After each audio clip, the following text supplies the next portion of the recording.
Hey! All right, welcome to the Tuesday show. My name is Ultra David. And I'm James Chen. So here's what the deal is. We're going to be busy tomorrow on actual Tuesday, our time. That's right. So instead of doing the show on Tuesday time for most humans on Earth, it's really just us and like a few other time zones that are still in Tuesday. So yeah, pretty I guess much. It's just we're doing it tonight instead. Yeah, it's just the United States right now. So yeah. It's pretty much still and soon not for all of it. So yeah, what we're going to do is do it tonight. We're going to talk about Evo Japan. That was a week and a half ago now, but we weren't here last week. We were in Japan, or coming back from Japan. So we're going to talk about that, results, our experiences in Japan. Yes. All that stuff. Man. Yeah. We're going to talk about Dragon Ball FighterZ, and it's out and playable, and everybody's playing it, and what our thoughts are so far. And we're going to talk about Evo World lineup, which is going to be announced tomorrow. That's right. Normally they announce it, and then we get to talk about it. Correct. But unfortunately, we're not going to be able to do that. So, yeah. So we're going to do some guesses. And stuff. We're going to make our guesses. And then on Wednesday, there will be the stream for the Teenage Mutant Ninja Turtles. Oh, so we finally get to see how they play. See what happens all there. Ed Boon's little teaser tweets recently. That's right. So, they eat pizza, apparently. Yes. Yeah, sick. All right, well, let's start with Evo Japan. Okay. We went there. That's right. First time in Japan for both of us. That's right. Yeah, and first Evo in Japan at all. At all? Completely after, what was it, 2011, I believe they announced the first Evo Japan, and then that didn't happen because the earthquake happened, and that caused all the problems with the nuclear power plant and all these other crazy stuff. Big problem. That caused a lot of structural other issues in Japan, so they took them a while to sort things out. Oh, there we go. Okay. That's doing some funny things when I did that. Okay. Sorry about that. So anyway, they did it finally. Yes. And not even just that it was the first Evo Japan, but that it's not the first, but like there haven't been that many major tournaments of that size in that format. There was SBO and stuff, quite different format. Right. And so it's kind of new ground for Japan. Because you also remember in CPT last year, there was no... there was like one Japan tournament. That was the one that Momochi ran, the Japan Cup. Right. I mean, that's kind of an indication of how strangely few tournaments there are in Japan. Totally. So that was, it's pretty crazy to have something like that. Sure. Yeah, it was definitely new. But, I'm really happy that we got to go. Oh, yeah. Super awesome. Like we said, we'll talk about our experiences themselves a little bit later. But the tournament itself, thoughts, we'll get to the results in a bit, but how was the experience of the tournament? I think it was awesome. Like, I love the fact that there were so many people there and it was crowded. Everyone seemed excited and everything like that. Now, it was definitely a first effort. Sure. It definitely was a first effort, but it was run really well. Everything was... Like, I thought that the whole thing was run really well, but there's definitely a lot of things that they could have learned from and they'll improve on. But, my opinion is if they didn't have those problems the first year, I would have been so surprised. Sure, I mean, even if the same people at the very top are there, like Mr. Wizard was there, right? Tom Cannon was there, the sort of like more minute stuff is being run by people in Japan. Yeah. So... they had volunteers who were from Japan, people running brackets for the first time. Like, a lot of that stuff was going on. Right. So that it went as well as it did, I thought was really encouraging. Exactly. And so I think an example of this is the first day, there were no... you couldn't watch matches if you weren't playing. You just had to actually gather around the individual monitor. Right? There was nothing like on the wall, unless you were on the main stage. But then we got there on day 2, and they had projectors, and they had projected things up onto the walls. Yes. Now, they weren't like fancy projectors. They were just on the actual wall itself. There wasn't like the screen or whatever. But it was better than nothing. Yeah, no, I mean, the point is that they immediately recognized an issue, and the very next day they were addressing it. Right. So I thought that was really encouraging. Yeah. So, it's encouraging. I'm hoping that they keep doing it, Well, they said that Markman said that they're going to be doing it in 2019. Oh, did he? Oh, okay. At the end of the tournament. Okay, cool. So, if that's the case, then I just imagine it's just going to get better and better every year. They'll figure out those kind of kinks, and like I said, I'm pretty sure it'll be really nice to have a strong tournament like that established in Japan. Yeah. Run every single year, you know what I mean? It gives them that kind of opportunity because, honestly, there was a lot of players out there that were surprising a lot of people. Like, some of them didn't make top 8, obviously, but like Powell, the Kami player, knocked Tokido into losers, like, almost instantaneously. And he ended up at, like, 9th or 13th. He was, like, just outside of 8. Mm-hmm, yeah. He was just outside of having his run, letting Tokido get a run back. That's right, yeah. And of course, Tokido went on and got 4th place. He ended up doing pretty well. Yeah. But it's nice to have that opportunity because a lot of those players who are super good just don't have the opportunity to travel. And so now they get to show off at a big event like this, with the 2 out of 3 format. Now, obviously, there's some things like I think that if they can do it the next year to set up the 3 out rule. Yeah, that'd be really nice. The combo breaker rule, right? Because a lot of people, there were so many double jeopardies at the tournament just because the pools were small. There were obviously a bunch of people signed up. A few of them didn't show up, so there's a lot of DQs. And so a lot of people...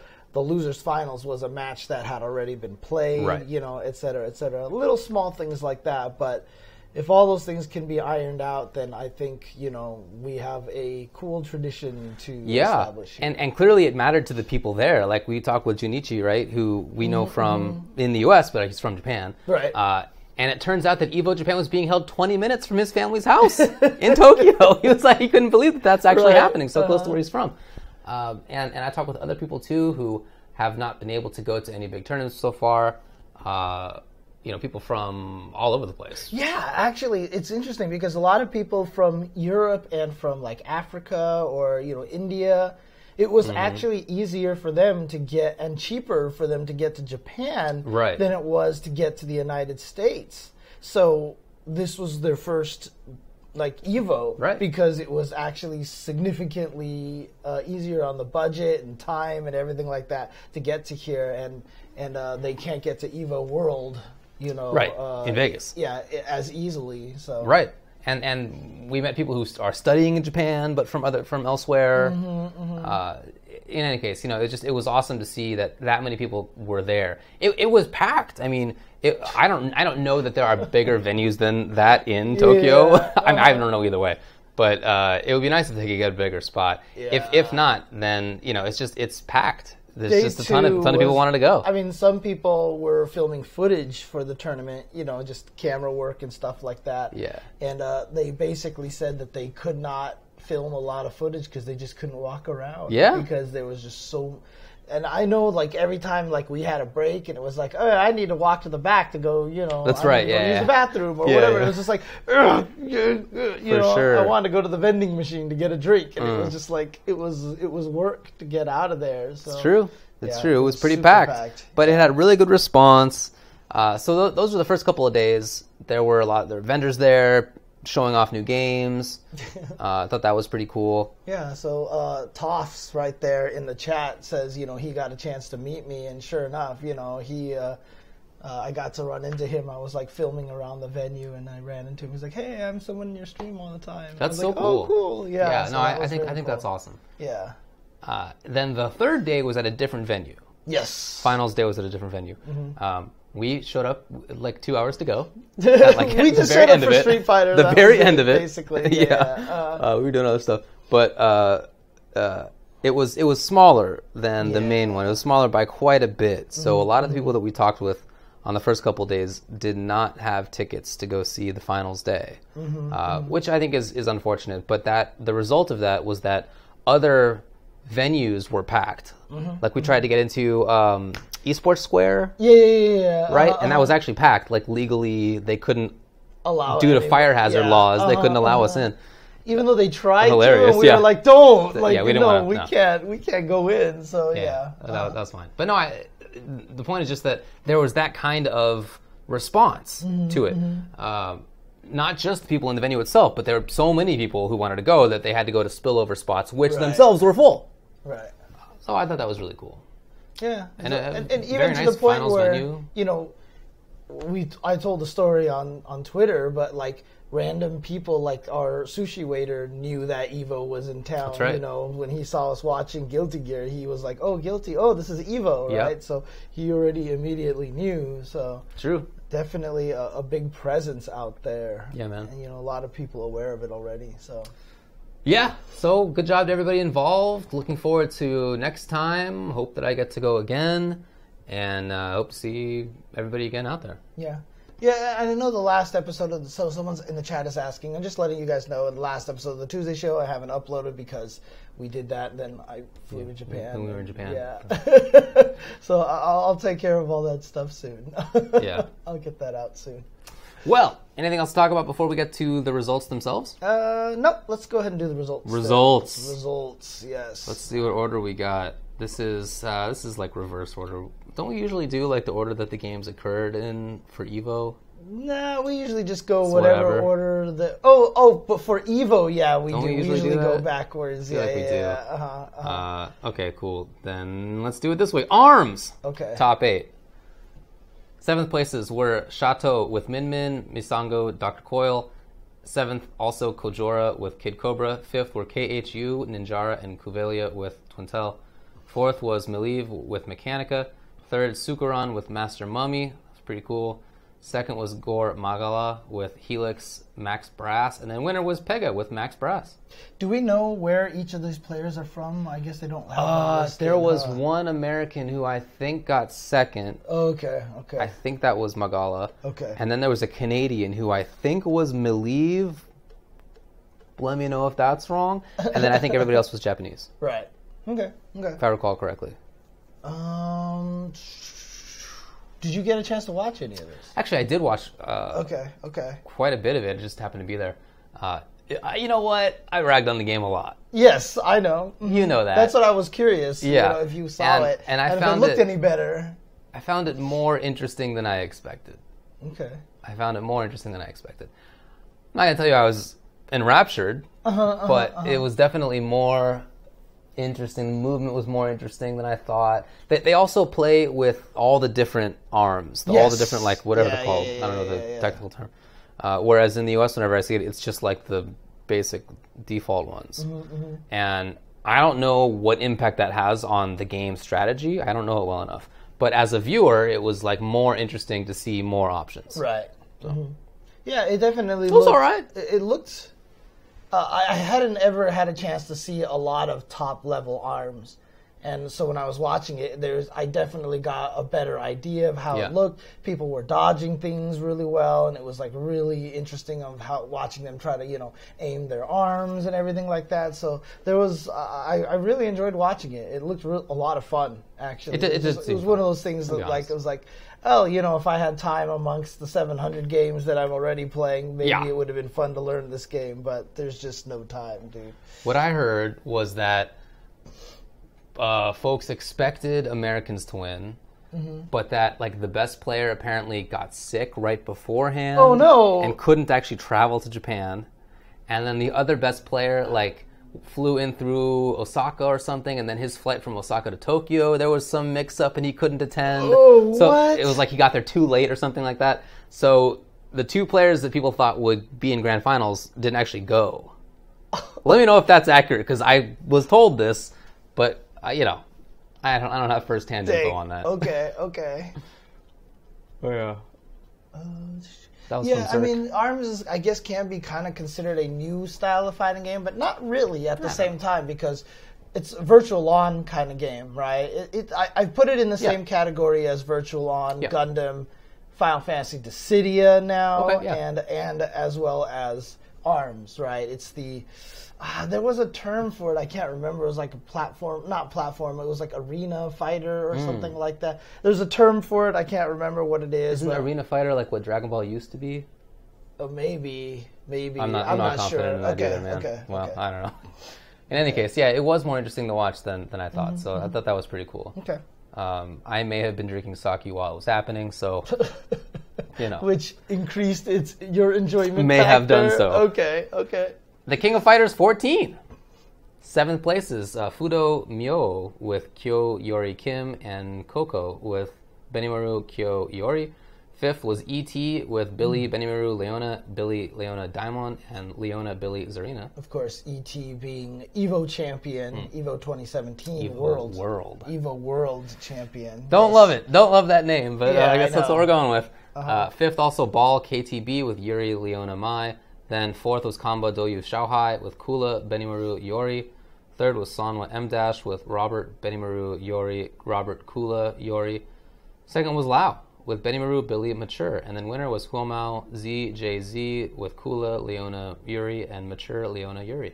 So I'm not sure where. I'm assuming that is a China player because of the Huomao sponsorship. But I didn't get a chance to see any of this. Yeah, I think we were commentating something during it. Yeah, and I know a lot of people were talking about it, said it was really exciting. Obviously, Xiaohai getting 4th place, again, a big deal because he didn't win either Evo. Then, he got 2nd place at Evo Worlds 2017 and now 4th place here. So I heard it was really exciting, but like I said, unfortunately, I just didn't get to see any of it. Same, dude. Yeah, I think you and I were doing like a commentary set together at the time. I remember like looking at the screen and not being able to follow what was going on because we were watching Street Fighter. So that's a bummer. But I heard it was really good. Yes. So my bad. All right. What's next up on the old docket? Blaze Blue Central Fiction 7th. Daiwa with Platinum and Naoto with 9 and Rachel. 5th was Dora with Bang, I should say, because it's not guaranteed to be Dora Bang anymore. Oh, really? Yeah. Well, it used to be. I mean, it was always Dora, but people just call him Dora Bang because he always played Bang. Oh, that wasn't actually part of his nickname? As far as I know. Okay. Okay.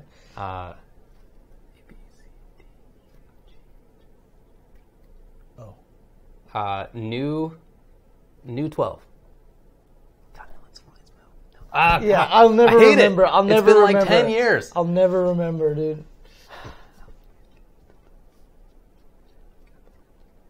Yeah, it's new. Sick. All right. 5th also was Fumi with Lychee and 9. Is that actually why they're listed as 12 and 13? Because it's the 12th and 13th letter or something like that? Or yeah, I think so. Whoa. Okay, I didn't even think that I'd... Anyways, 4th was Moke Moke with Relius. 3rd, Sayaka-chan bot with Ronita with S. It's weird. Yuta with S. And then Fenrich with Jin. Took the whole thing, CAG. 2 embryo storage players. S. That's 3rd, 2nd and 3rd. 2nd and 3rd, nice. Okay. I did not get a chance to watch any of this either. Same, we were busy. Yeah. That's how it goes at Evo. This was on Top 8 during... on Saturday. So, but again, I heard it was good again, so I didn't get a chance to see any of it, unfortunately. I saw some of the hype moments from it and looked pretty exciting. So it's a fun game to watch. Yeah.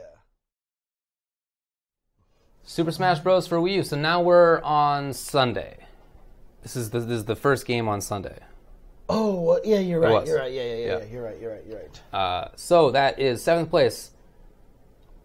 Shki, SHKY with Zero Suit Samus. 7th also is 2GG Komorikiri with Roy and Cloud. Yes. 5th, Ken with Sonic, also Choco with Zero Suit Samus. 4th was DNG Niatono with Sheik and Diddy Kong. 3rd, DNG Kamame with Mega Man, Cloud, and Sheik. 2nd place, Abadango with Bayonetta and Mewtwo. And then winner was Echo Fox MVG MK Leo with Cloud and Marth. Foreigner. That's right. Foreigner the invasion. Taking number 1. However, again, I didn't get a chance to see a lot of these matches, but I saw a few highlights here and there.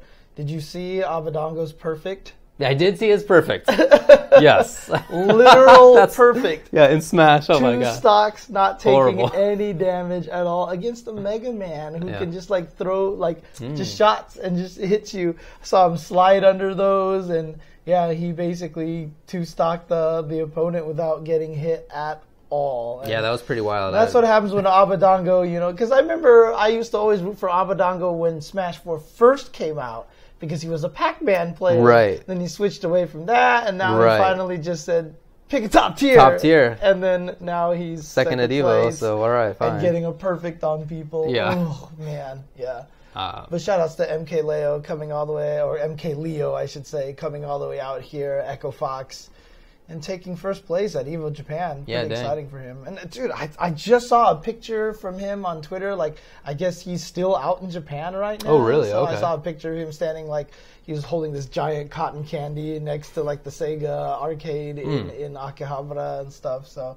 dang, all right. I don't know if that's just an old picture that he put up, or if he's just still out there. That's a nice trip. Yeah. Tekken 7, 7th place, Take with Kazumi, and first on Low High with Shaheen and Law. 5th places were NM Ulsan Goding with Kazumi and COOAS, Noroma, with Jack 7 and Dragunov. Okay. Kuwas? What is that? I don't know what that stands I don't for. know. I don't remember what team he's on. 4th place, Echo Fox Saint with Jack 7. 3rd, NM Gura with Geese and Lily.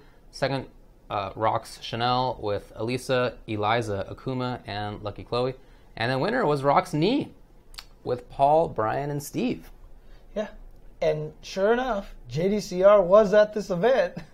Didn't make top 8. Yeah, he got 9th place. Oh, he was in 9th. Yes, okay. and so was Kudans. Yeah, Kudans, I was about to say, also did not make top 8 either. So pretty Nobi stacked was tournament, 13th. pretty crazy. But what I had heard was that Japan, despite the fact that that JDCR did not make top 8, Japan did not fare well against Korea at all. And in fact, I believe the 2 7th places are Japan and everybody else is Korea, is what I had heard. Dang.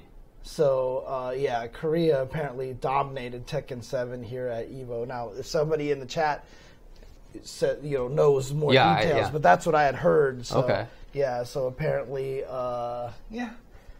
Korea basically got some bragging rights for this event. So, yes. Well, I did watch a little bit of this. Okay. As we were like walking around, I had it on briefly. Okay. But not a lot. Mm-hmm. And what I saw was cool, but I just didn't get to see that one. Yeah, I actually want to go. 6 out of 8 were Korean, people are saying. So, but I definitely need to go back and watch this. So, hopefully, maybe I'll even just try to do that on stream. I'll try to watch the matches on stream. Yeah, man. Okay. And then we watched a little bit of this while we were eating sushi. Mm-hmm. This is Guilty Gear Xrd Rev 2. 7 places were Locks with Jam and Kadako with May. 5th was Erg DC with Sin and TLA Machabo with Kai. 4th was Rookie with Dizzy. 3rd was GGP Kazunoko with Raven. 2nd place, Omito with Johnny. And winner, Nage with Faust. That's right. And the craziest part is that Omito's been winning everything. He's just been winning so many things. He's so strong, such a good player. And in fact, I still remember on Saturday, after all of Street Fighter was done, they were still finishing out Guilty Gear, and I walked over there, and I was like, wait, Omito's in Losers? Right, and he was playing against TSM 7, I think it was. Yes. The Leo player who yeah. got second place at Evo to Omito, if I'm not mistaken. Well, he was definitely top 8 at Evo Worlds in 2017. And I was like, this is to get into top 8? Like, what is going on over here? Yeah, man. But then, sure enough, Omito just made his way all the way back to Grand Finals, reset the bracket, got it down to the 5th game, but Nage was able to clutch it out in the very, very end. So, shout outs to Nage, actually. Yeah, man, very for excited sure. for old school Guilty Gear player who's been playing Faust forever. Right. And that guy is like, he's one with Faust now. Like, the combos that he pulls off, is just ridiculous. Yeah, like, for he sure. can turn anything into like, anytime he throws out a random item, like, he knows exactly how to convert that. And it's the craziest thing with that character now. So Ogawa got 9th. Ogawa got 9th. Dang. Yes, he did. Crazy. That's crazy. And then to round out the night, to finish off Evo Japan, there was Street Fighter V Arcade Edition. Arcade Edition itself hasn't been out for that long, so this is really like one of the first first giant event to have it at least. 7 places! DNG, Itabashi, Zangief with Abigail and Zangief. And then Storm Kubo with Abigail. Yeah, the big bodies were taken out at 7th place. I know you were sad about My that. interest level just went... And then 5th place was the Chun-Li players. That's right, yeah. Graft MOV, Chun, and Human Bomb with Chun. 4th was Echo Fox Tokido with Akuma. Then 3rd was HX CYG BST Daigo Umehara with Guile. 2nd place, John Takeuchi, Rashid, and winner, Graft Infiltration with Minot and Jury. Yeah. I always thought it was really interesting that Infiltration was like, I'm not back yet. Right. Like, he was like trying to say like, no, okay, Yeah, I won this one, that yeah. doesn't mean I'm back. Because Yeah. I literally like 2 minutes before tweeted out, guess who's back? Right. You know, I was like, well, okay, He anticipated it, yeah. But He read that. yeah, but honestly, to me, one of the big surprises was Daigo getting 3rd place. That was something I was not expecting. Top 8 at Capcom Cup. Yeah, it's true. Wasn't he 5th actually at Capcom Cup? Was he 5th or was he 7th? I can't remember. But so long ago. 3rd place there. He did really. I mean, he. So Daigo Tokido match, such a great match, awesome match. Unfortunately, it was 3-0 for Daigo, which was kind of surprising for me. But that felt like such a Street Fighter 2 match. It did. Yeah. It's very classic. There's just the way that it was very projectile based, and I don't know, it was such a great match. But it was really cool to see Daigo, especially because every season he started slow, Right. But then towards the end he really did well, Right. And this season he's starting right on top. So, dude, this guy might be. It sounds stupid to say, look out for Daigo in 2018, but honestly, I'm excited for Daigo this year. For sure, man. Very happy for John Takeuchi to get 2nd. Last year was not as much of a success for him as the previous year was. Right. He kind of burst onto the scene in Street Fighter V's first season. Which is funny because Rashid was so good in season 2. Definitely, and maybe better now. So, but his play itself was awesome. I mean, he just played really, really well. Everything was looking good for him. It wasn't just character looking good. It was him making awesome decisions. That was really cool. Yeah, him losing in grand finals to Infiltration, you could tell was a little bit of youth factor, inexperience factor. Right? Yeah. It's just once he started losing to Jury, you could just kind of see like the way that he was playing, the facial expressions was just like, I can't figure this out. Yeah. What is happening kind of situation. Whereas Infiltration, I mean, all the experience in the world winning these kind of things, right? And so he was able to take it, obviously, with 99% Manat. Right. And then now with the Jury at the end. And it's funny because after that happened, everyone was like, yeah, Jury's pretty strong this season. I'm like, really? Like, people are saying how it goes, right? Yeah, I know. Whoever wins. Very cool again for Human Bomb to again come into a big tournament like this, and nobody talked about him. And then we always have this conversation. Nobody's talking about Human Bomb. Why don't we talk about Human Bomb? And then guess what? The next time we don't talk about him even still. So I will try to rectify that. Yeah. All right. I'm really going to make an effort to rectify that this time. MLB continuing to be successful. You saw the Takeuchi interview with that magazine, like the cover of the little magazine. cutie? Yeah, dude, that cover of that magazine just looks like a J-pop magazine. Oh yeah. He's like hanging from a tree in one of the pictures. Crazy. And everything like that. Oh my god, it's hilarious, dude.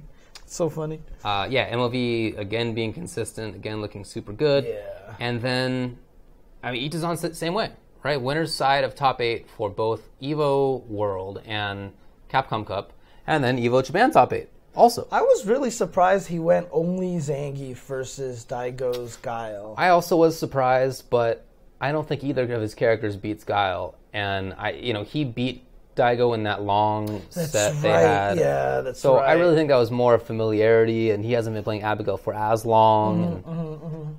We'll see if he sticks with that in the future.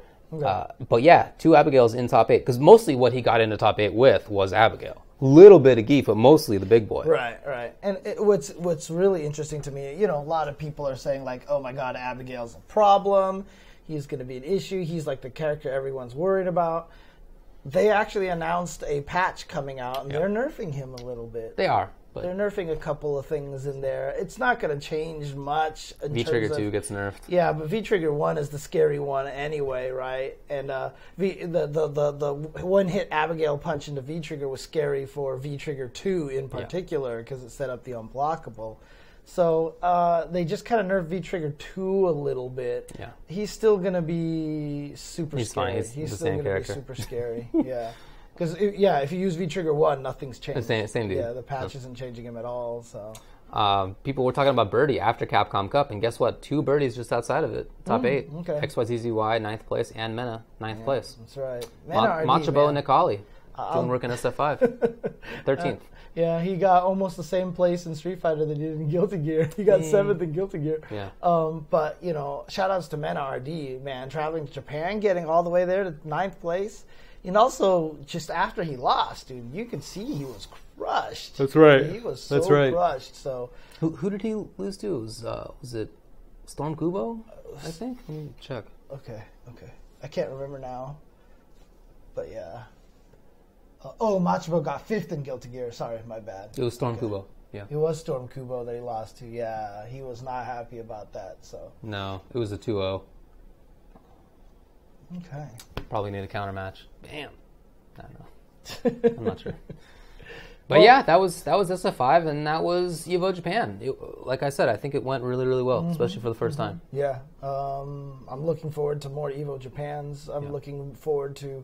not just because, I get to go to Japan. Hopefully they let us back next year and everything like that, but also just because it's just nice to have an event like that in Japan. Yeah. A nice double elimination, fully open bracket that weekend, 2 out of 3 kind of thing. Cause, Not insane rules. A lot of the side tournaments that were played there were literal old Japan rules of 1 out of 1. Were they? Oh, I didn't know that. Yeah. It was just 1 match and stuff like that. So I walked into the exhibition room once, right? And I just happened to walk around there, and I walked over to the side, and sure enough, grand finals for Vampire Savior was starting.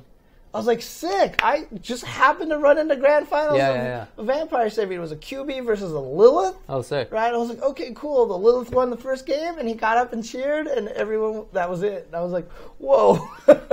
But apparently MVCI was run that way. I have these results. Oh, you have the results. Okay. Yes. Okay. And yeah, you're right, because there were 4 5th-place finishers. Yeah. So, I guess 4th place, Ron Masama, Hagar Dormammu. 3rd place, Heart Nana with Gamora Chun. 2nd place, Unknown with Zero Dante. And winner was CJA Yuki with Dante Dorm. Oh, wow. MVCI was won by a Japanese player? It was, actually. Dang, okay. 5th were Jeopardy, Kane Blue River, Notes, and STD. Nice. Okay. Kyle P. 9th. Yeah, all right. SF4, USF4. Ooh, okay. You got top 4 was Sayonara and Peruto. I don't know if that's Balrog. Then 3rd was Kita Senju DJ with DJ. What? Nobody plays this game anymore. Actually, no. Remember, it'd be tied for 3rd. Right, tied for 3rd. Right? Yeah. Okay. Right? Okay. I guess I said top 4. Yeah. Right. But no, you're right. Top. Anyway, 2nd place I with Jury, and winner was Kai with Sakura. Storm Kubo 5th, Nino Mai 5th, Y, and Super Uria Joe. Jury and Kai with Sakura. Interesting. Okay. Yeah, that's how you know it. Like when El Fuertes are winning the SF4 tournaments, and when Kita Senju DJs are getting 3rd place, and nobody plays that game anymore. Damn. Guilty Gear XX Accent Core plus R. 3rd place, Kadako Mei. Hota Justice got 2nd place, and Kesuke got 1st with Testament. Okay. Dark Stalkers, Vampire Savior. Yes. 3rd place, Komaru Lord Raptor. 2nd place, Sakamoto QB, and winner was Kaji with Lilith. Okay. Sick. Yeah. Garo, 3rd place, Colossus with Hotaru. 2nd place was Tsuboplus. One of those with Kushnud Butt. 1st place was TMR MOW with Grant and Kim. Okay. There's a lot. Yeah, there was a lot of side. Gari won the Last Blade 2. Samurai Showdown 5 Special won by Yu. Yadagarasu won by Akino with Crow. Best at Samurai Showdown. Nitro Plus Blasters won by Tensho with Sonico. Dang. Demon Bride, GG with Eve. Kohime Enbu, Ren won it. Ranma 1.5. What? They had a Ranma 1/2? Oh my god, that's awesome. Winner was Paku. Soul Calibur 5 won by Nekuyogi. Aquapaza, winner Rei no Are. This is a million. Street Fighter 3 Third Strike. Winner Tominaga Makoto. Okay. That makes sense. Kind of Tominaga does. is pretty crazy. Street Fighter Alpha 3 winner was Chohayashimasumi. Okay. With Viazim Sakura. nice. Second place was Kinoko with Viazim Birdie. What? What? Okay. What? Third and fourth places were Dalsum players. Ryuji, Viazim Dalsum got third, and Mukai Aizim Dalsum got fifth. I didn't even know Viazim Birdie was a thing. Viazim Birdie. The hell? Capcom versus SNK2. Surprisingly, first place, not Boss. Not Boss. In fact, Yeah. he's not top 3? Yes. I talked to him a little bit about Dang, that. he must have been crushed. Well, he said that some of the players that came out there were super strong Japanese players that just don't travel anywhere. Yeah. So, yeah. Sick. Winner was Gan with A Groove, Yori, Blanca, Bison. Okay. There you go. A Groove Bison. Okay, yeah. No shocks there. I mean, what do you do? Yeah. Second place was Kosaka with A Groove, Blanca, Sakura, Bison. Third place, K Groove, Sagat, Mai, Hibiki. So, Okay. well, Mai is a little bit unusual. But, yeah. Well, it was unusual for West Coast. For East Coast, it was never unusual. That's true. Yeah, they played it quite differently out Although there. they used A Groove Mai most of the time, but yeah, Mai can be really annoying with like the runaway and stuff like that. So yeah. There you go. There's the results for Evo Japan. Yeah. Again, good stuff. Good great stuff. And yeah, hopefully next year, keeps going. And, the thing that reminded us about the side tournaments was, like, it's just nice to have 2 out of 3s and double eliminations and stuff like that. So, exciting for them to have that kind of format for a tournament. For sure. Okay, well, you want to take a break? Yes. And then when we come back, we're going to talk about Dragon Ball FighterZ. That's right, which is out, and we have both managed to play, although yesterday was my first time ever. So. All right. Hey, we'll talk about it. All right, be right back, guys. Be right back.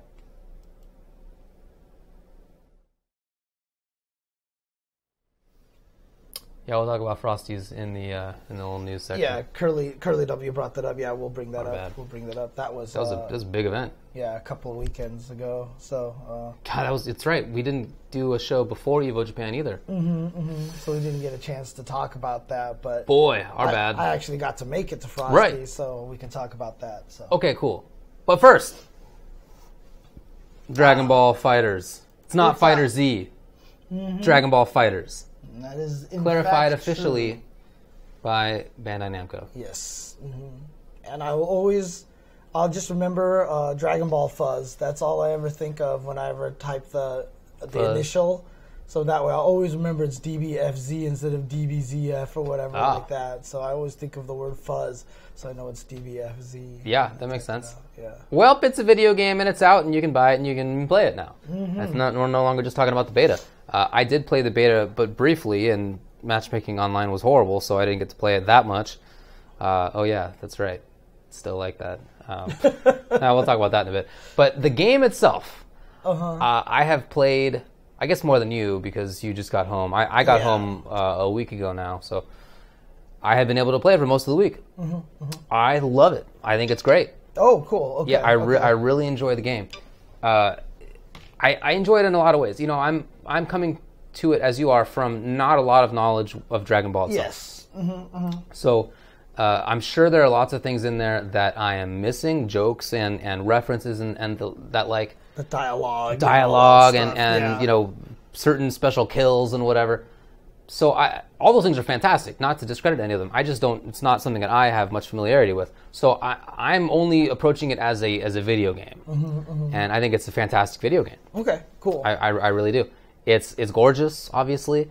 The gameplay is really fun and more unique than I was worried. Okay. I was a little worried that it would be maybe repetitive or that the characters having only quarter circle special moves and like it was just like 4 per person more or less. Right. That it wouldn't result in that much wildness. Right. It's interesting because I feel like the special moves really have kind of taken a back seat a little bit in the game. Like they're not as crazy, but I would say that depends on the character. Okay. And I would also say that as the game has been developing over the last week, that they've been getting more important. Okay. So, Okay. Cool. like it's not the case anymore that combos are just, your auto launcher or whatever auto combo thing into the air auto combo. It's not, you're not just doing that anymore. Now almost everybody has more than that. Oh yeah. So the gameplay I think is really interesting. It's a different take on the versus series for sure, because I would say, in my opinion, it's more of an individual character's game. Yes. With assists, of course, but the team order is less important because you can DHC to either one. People can snap you out for free. Snap to either one. Doesn't cost anything. Right. Yeah. And it's sparking is like kind of a comeback sort of situation, but it's not as wild as like X Factor was. Right. So anchor position is maybe a little bit less important. And since assists have long cooldowns, you don't have as common an option to bring in your teammates. Right. Like they don't play that as big of a role. Right. Still a big role, but not as big of a role as in some as in Marvel games. So it's a different kind of thing, and I like that. I'm happy that it's not the same idea. Yeah. I think that's really good. I mean, even just from the little bit that I played, it feels very different than Guilty Gear as well. Yeah, for sure. As an Arxis game, people are like, oh, it's just going to be like Team Guilty Gear, but it's not. It's a very different kind of game. So. And I didn't play that much Gear, but I did play a lot of BlazBlue for a while, and I don't feel like it feels like BlazBlue at all. Right. It's very different. Yeah, and I haven't had a chance to play against people. I'm just trying to find my team and stuff like that. So I was just getting used to a lot of the muscle memory and just experimenting, finding out what the characters could do, et cetera, et cetera. I mean, as far as I can tell so far, I do like the character variety. The characters were much more different between them than I thought that they were going to be. Yeah. So I'm looking forward to getting some, but I'm still working on trying to find a team right now. Sure. So right now my team. Who's your team? So I'm kind of still working on that. It's Android 16 for sure, Beerus for sure, and then either Piccolo or Hit. So it's either 16 Beerus Piccolo or 16 Hit Beerus. Okay. I really like Hit. He's a super interesting, unique character. Piccolo, I think, has a better assist. So it's like, which one of those do I want? Right. Yeah. It's the utility versus I like this character kind of better. Right. While at the same time, Hit I think works great. I think his assist is good still. It's not like as good as Piccolo's is, but I think it's good. And I think he as a character is really strong and works well with Beerus as assist. So, I guess we'll see. Like I said, I think it is more of an individual character's game, so I'm not sure that team comp is like important enough to not have characters I like. But I guess we'll see. I've been hearing a lot. Yeah, snapback isn't free. I'm just saying it costs no meter to do the snapback. Right. You still have to land the Dragon Rush, which is not easy to do. But you can combo into it for some ways. I've been hearing like 16 is like super good. 16 is so sick, man. He's very strong. He has great hitboxes. He has a hard knockdown, which is really rare in the game. So you can like guarantee a mix up for yourself. He has. And he has all the same movement options, dude. Right, like, he's not limited in some way, because right? after that hard knockdown, he's like, hard knockdown? Oh, I crossed you up with my instant air dash. Yeah. No, he's a very interesting character. It's not like they made him Potemkin with no dash, you know what I mean? So, yeah. He's not some taker kind of just gimped movement guy. No, I do think he's very good. I am not sure on the tiers yet myself, but I would say I think Cell seems really good. I think he seems really strong. I mean, like I said, my own thought is that it's more of an individualist game, but I've talked with other people who think that it's as important to have like a strong assist as ever. So a lot of people are playing Vegeta, who has Cold Star assist. It's like almost the same. Yeah. So because that is really good for sure. But I mean, people have been discovering tech that you can like block like flurries of projectiles, but then like slip through it with like the homing rush or something like that. I've seen like interesting tech. I'll have to look up some videos about that. I haven't seen that yet. Yeah, but I'm still trying to find my team. So I'm going in it blind, basically. The team that I really wanted to play was Yamcha, because I just heard he's like a jobber in the lore. So I was like, I think it would be funny. He's also the guy who's in the big pit that you always see, being destroyed. So I was like, I feel like I want to play this character. And then Tien just looks cool to me. He does. Right? Visually, I think he just looks like a cool character. I'm with you. And then I wanted to play Android 21 because she had the lab coat and the glasses and the red hair and everything. Then they revealed she fights as a Majin instead, so she's all purple with a tail. And I was like, Then someone pointed out that she's basically like Kirby. And I was like, pink, eats people, steals powers. And I was like, Okay. I think I can handle that. So isn't that a Boo thing too? Eating people? I guess. I mean, in the game he does it. Yeah. Oh, does he? Majin Buu does it as well. Right? Or am I thinking of Kid Buu? Or do they both do it? Actually, they may both do it. Okay. In any case, I'm no expert in Dragon Ball lore. Anyway. Android 21 is the third person on my team right now. Dude, she is good. She's got ridiculous. Like, I feel like she can probably be one of the more zonery characters in the game. Her the ability to convert off of like full screen and stuff like that, and her range is really good. She's basically got the bedman. You know, I can attack here or I can attack full screen move. And if she has a vanish, if she has 1 meter, full screen spike into, S into vanish, just gives her the straight up combo. For sure. And I did find out something interesting. I wanted to tweet this out now that I think about it, but like I found out some stuff about the vanish mechanic as well, is that you have, in order to get the wall bounce, the vanish has to connect off of the direct move you canceled it off of. That's the rule to it. So a lot of people are saying as long as you combo it, it wall bounces. But I've found that that's not true. There's actually situations where you'll combo and it doesn't wall bounce. So in that full screen example, I can hit you with the spike, throw the ball, and then vanish. Yeah. But if you vanish before the S shot, the key blast actually hits them, because you're canceling the key blast and it hasn't hit them, it will not wall bounce because you're not canceling the move that directly hit him. Well, that's pretty weird. If you let the key blast hit him and then vanish, then it'll wall bounce. So I actually tested that by doing launch him, and instead of doing key blast, I chain it in the standing medium, 5M, right? I cancel the 5M, and then immediately with cancel, vanish it, and it won't wall bounce in that situation, because you're not hitting them directly off of the move that you canceled into the vanish. Okay. It's really interesting how they set that up, but that's how it works. Okay. So I was going to tweet that out, but I haven't had a chance yet. So, yeah. All right. By the way, yeah, all the boos eat them. Oh, okay. That's what we were saying.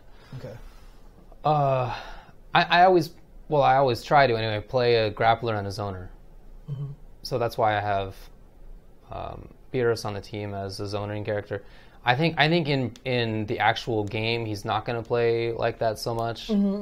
That's why I picked him, because I thought, I'm going to have these balls and I'm going to do cool zoning with balls. It's more mix up with the balls. I think it's more pressure. Yeah, that's how it seems so far. But I'm going to try to make the zoning style work, so we'll see. He's the next character that I'm going to give a shot a little bit to, because everyone says I should be playing the cat. I need to keep the theme going with everything. So he's really good. I was like, sure, I'll try him out. So there's definitely a few characters I want to still mess with a little bit. But I'll tell you this right now, I just have no interest in playing any of the Gokus, any Gohan or Gotenks or Vegeta. I don't know, like I just want to play like the weirder, like the some Fringer characters or something. But I was happy to find out that Tien, sure enough, he's Chinese. So I was like, oh, okay, cool. Connections. Yeah, and he's got that cool Chaozu super where he grabs you and he's like, Chaozu, no! And he like blows up and like it's a level 3 and it's funny because apparently he has a special move that he can use that calls Chaozu and like he can hit you, but if you blow him up, you don't have access to him. Is that the little green dude? No, it was the little spirit guy who like flies up behind you and command grabs you from the other side, the unblockable, and blows you up. So it's so great. So I've been playing story mode since yesterday. Sorry, I didn't have a choice. I didn't want the glare glass on there. Someone's saying don't get the. I know, because you can see on the reflection here on the screen, you can see the big old lights reflecting off of it. I'm sorry about that, but it's the way it works. So yeah, I've been playing story. And is Beerus supposed to be a dog? No, he's a cat for sure. Yeah, he is a cat. So it's better than I thought. I thought the story would be terrible. The story mode. Oh, okay, okay. What I heard from people is that the story is crappy. But then I think what actually happened is that it's people who really care about the story of Dragon Ball. Right, yeah. And then it's like not exactly the same, and I guess there weren't some interactions that people had hoped for that, so they were disappointed that they're not in there. I'm not coming into it with any of that stuff. So for me, it's been really cool. Oh, okay, actually. okay. Did you finish it? No, I just started it yesterday. I didn't actually do it. It's long, right? Yeah, okay. Is there playing in it? Do you play in it? Yes, there's definitely playing. Okay. Yeah. So And in fact, part of it is tutorial too. Oh, like it's very well done. Because I wasn't sure if it was like Guilty Gear, where it was just like you watch it for like 8 hours. No. And the watching of it is it's pretty funny. Like there's funny cutscenes and there's good moments and stuff. I'm not that deep into it, but I like it so far.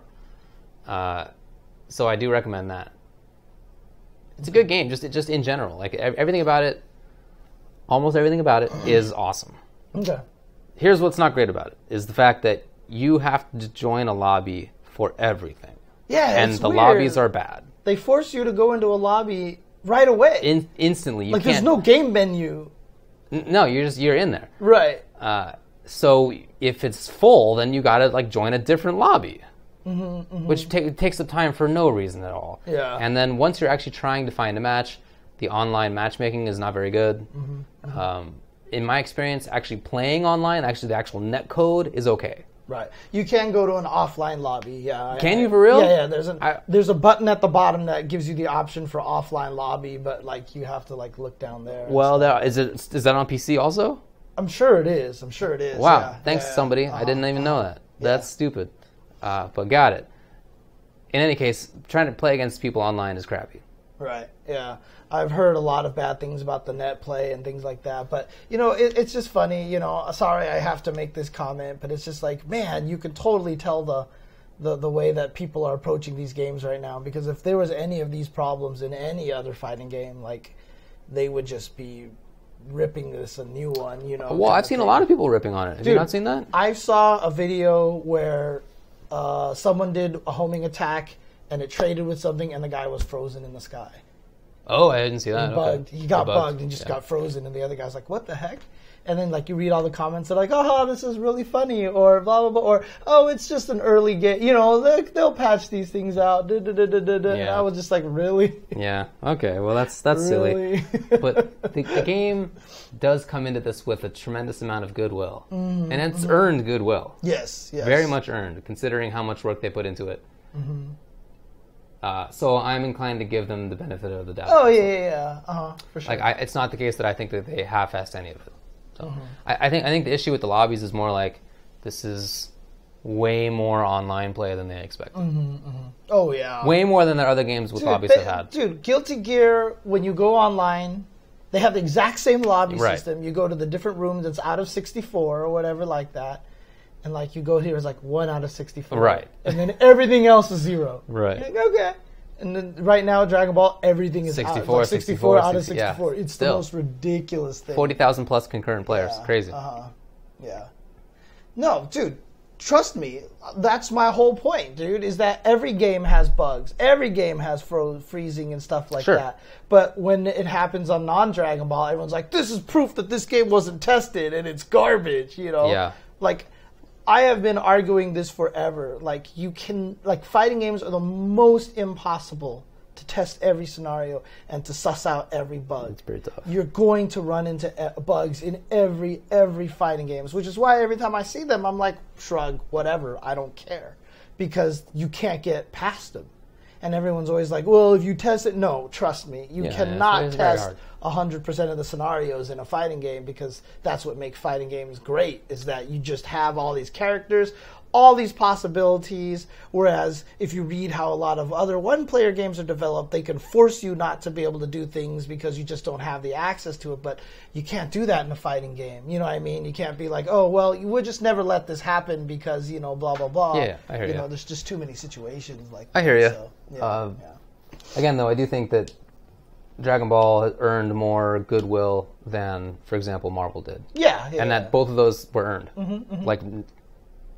It was earned to have goodwill, and it was earned to have bad will. Yes, absolutely. So. But to the extent that there has to be a comparison with Marvel, I find that they're very different games. I wouldn't say that they're really competitors. They have such different takes on the Versus engine that Marvel Infinite is almost like playing two characters as one. You're so it's such a mix. You have such a meld of the two characters. And it's so free form. I don't know that any other game has ever been that way. And Dragon Ball is, like I said, I think a little bit more individual character plus assist kind of game, to an extent even greater than previous Marvel games, previous versus games have been. So they're at pretty different sides of the spectrum, I think. Yeah, one of the interesting things that I found out when I was playing Dragon Ball is that, you know, when you watch the matches, and this is just a testament to how strong the players have gotten in the game, like, I thought the combo system was just, like, super open and just, like, you could just go do all these crazy things. But as I play with the characters, the combo system is actually pretty tight. Like, it's not like Marvel where literally everything combos and they just rely on hit stun deterioration, right? And I've always considered that kind of like a problem with some modern fighting games, that they use hit stun deterioration as a way just to let everything work, which kind of takes a little bit away of the creativity. Like, I feel like in Marvel, like, it's cool that everything works, but at the same time, it's like, it feels like everything works. So it's like, it's not, I don't get that same kind of like, oh, I found this cool combo as much in there because everything works. You know what I mean? But, you know, to see what people are coming up with Dragon Ball to extend combos and things like that, because like I said, the system is not as open. It's not as like free for all, hit stun deterioration saves it, you know, kind of thing. And so like I've actually been impressed with seeing a lot of like the combos and stuff like that people have been coming up with the game. So. Yeah, hit stun deterioration doesn't seem to be a thing. Yeah, I haven't been able to like I haven't run into it at least. Okay. Yeah, it doesn't feel like I know there is some in there because there are some setups that I'll do where I was trying to do these setups with Yamcha where I end my combo with a dive kick. And when you end the combo with a dive kick, it pushes them into the ground and bounces them right away. And they don't have the option to flip forward or anything like that. They can only bounce slightly higher than normal. So I was using that as a reset situation. But then I did a combo where I did something longer, and then I dove kicked them, and then they were... No, it wasn't dive kick. It was the crazy ball super that he had. Okay. If you raw ball super them, you can flatten them into the ground so they slide forward and link to the level 3. But if you do it later in a combo, they wouldn't hit the ground. They would actually flip out and stuff like that. So I feel like there's a little bit of hit stun deterioration in there. Well, people are saying that there's a combo timer. I didn't know that. It's a combo timer? Oh, that's interesting. Funky. Huh. Yeah, but there definitely is a little bit of hit stun deterioration in there. But it's just not as pronounced as Guilty Gear and stuff like that, because you just don't end up in situations where you can loop things as much.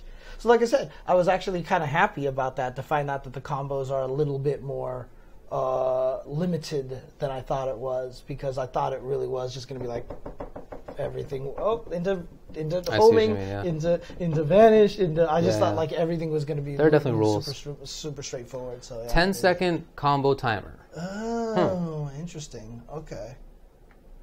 Weird. Huh.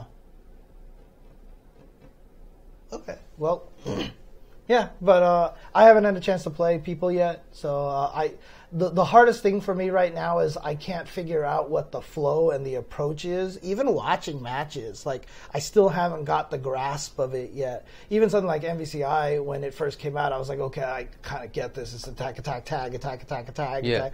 You know, kind of things like that. When you first saw it, you kind of had this idea of what you wanted to do with it. I'm still not 100% sure yet with Dragon Ball, but once I start playing it, I'm sure I'll get a little bit used to it. So I'm sure you will. I just need to find my team. Dude. I feel like there's a lot of characters that you would really enjoy. Yeah, there's definitely a lot of characters in there that seem really interesting to me so far. So, but again, don't turn away from like. I know, Goku and Gohan and stuff. A lot of people are telling me that I should try adult Gohan. Yeah. But I'm just like, oh, man. I don't know. Who cares? I mean, like, you don't have an attachment to the series. Yeah, so I guess that's true. I guess that's true. Okay. I'll check it out. So, okay. Anyway, I really enjoyed the game. Nice work. Yeah. Anything else there? Nothing else that I can think of. Like I said, I just haven't had enough time with it yet. So I was planning to play a little bit more today to test out Beerus and stuff like that. I just didn't get a chance to do that. Beerus is so cool. He's a cat. He is. I looked into the lore. He's like the lord or god or something of their universe. Oh, okay. And there's like 7 universes. So he's like one of them. Okay. And he doesn't really care about human concerns. He's just in it for the food. Like, like in the story mode, he gets called by Bulma, and she wants him to hang out to help out, and he's just like, look, I'm here for the food, basically. Yeah. Nice. So anyway, he falls around, but he's a cat. Okay. The only lore that I really know is that I've been trying to get as much footage of the announcer in Dragon Ball. Like, there's literally the arena announcer. Oh yeah, here, uh-huh. And I'm just like trying to listen to his speech patterns and everything like that because I want to see if I can commentate a whole tournament as the announcer. I think that'd be so funny. I think that'd be awesome, dude. I think that'd be awesome. Oh man. He's the god of destruction, is Beerus. Duly noted. God of destruction. That's cool because then that means if you abbreviate it, it's God, right? So he's It's its own God, God of destruction. It's an infinite abbreviation. Yeah. Wow. Yeah, he's based on the creator's cat. Are you serious? He's actually based on the cat. Yeah. That's really cool. Yeah. He turned his cat into a... Yeah. Did he have a hairless sphinx Yeah, cat? that's what I read. Oh, okay. Yeah. Okay. That's really funny. Okay. I actually looked up the Dragon Ball wiki because here's my thought process was I want to say this character's a cat. Like I was writing a tweet where I like referred to him as a cat, and then I thought, is everybody gonna yell at me? Are people gonna yell at me right now? So yeah, I went on the wiki to see if I could call him a cat. Okay, fair enough. And you can't. Fair enough. Okay, there you go. Okay. Well, next thing, I guess tomorrow. Well, is there anything else you want to say about Dragon Ball? I'll be playing it a lot. Okay. Tomorrow. You did the same thing. Sweet. Tomorrow, February 6th, Evo team is announcing the Evo Worlds lineup for 2018. Which games will they pick? And well, Mark doesn't have to break in this time, so that's right. Yeah, he's in the house already. Pretty much already guaranteed for sure. There, so he doesn't need to do any crazy stuff. But this is an interesting one because Wizard has always been talking about 7 games.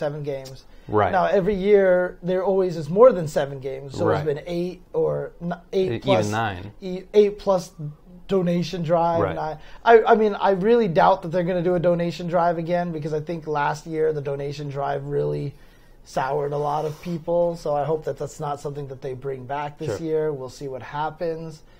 But if there's 8 games, I think the lineup for me is pretty clear. I think I agree.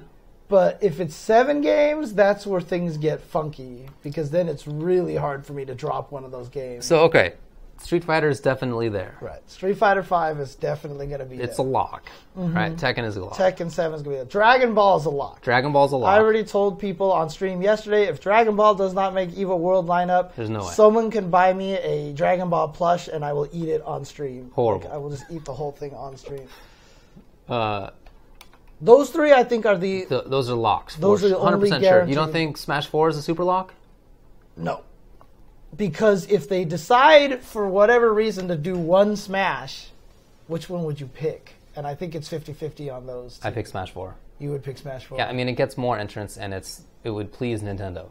Yeah, I guess that's true. Basically why. I mean, if you think of it that way. I prefer watching Melee myself, but I would expect 4 in that case. Right, okay. So 4 might be the next lock. Probables. Yes, I really feel like it's a lock. Okay, Smash 4, count it as a lock. Okay. Then. Count it as a lock. Probables. Smash Melee. Melee. Agreed. Right. Injustice 2. Inge. Which has been doing really well, right? Guilty Gear Xrd Revelator 2. You don't even think that's a probable, huh? Maybes. You would actually drop that into the next level of categories, huh? Maybe. Yeah. Interesting. Okay. All right. We have locks, SF5, Tekken, Dragon Ball, Smash, Melee, and Injustice are probables. So we're at 6. So if there are 7, I would put Rev in there. Well, I know you would do, but Rev, Marvel, I would put there in the same. See, that's the thing is I guess KOF. KOF, I think, is even a lower stat than the other ones, right? Unlikelies. Killer Instinct. Unlikely. Right. Pokken. Unlikely. Blaze Blue, probably. Unlikely. Uniel, unfortunately. Unlikely. Unist. Yeah, all of those are that's unlikely. True. Blaze Blue Cross Tag Battle. Will Cross Tag be out at that point? Dude, new announcement for a fighting game this February, coming out in this month, towards the end of the month. Them's Fighting Herds. That's right, yeah. Yep. Yeah, release date, May 31st, 2018, for Cross Tag. Might be. All right. You know what? I didn't realize it was actually coming out. Ooh, boy. That's all right. That's a monkey wrench. That is a strong maybe.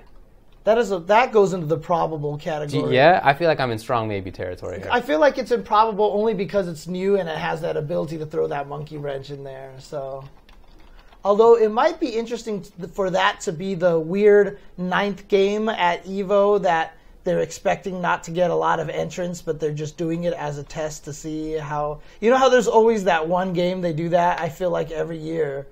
The let's see how many people enter this event. That's true. They do that. Yeah. And again, look, a lot of times everyone has always been like, oh, Evo doesn't give the small communities a chance. They did last year with KOF and Blaze Blue. They didn't get that many entrants, but, Evo still has always done that. So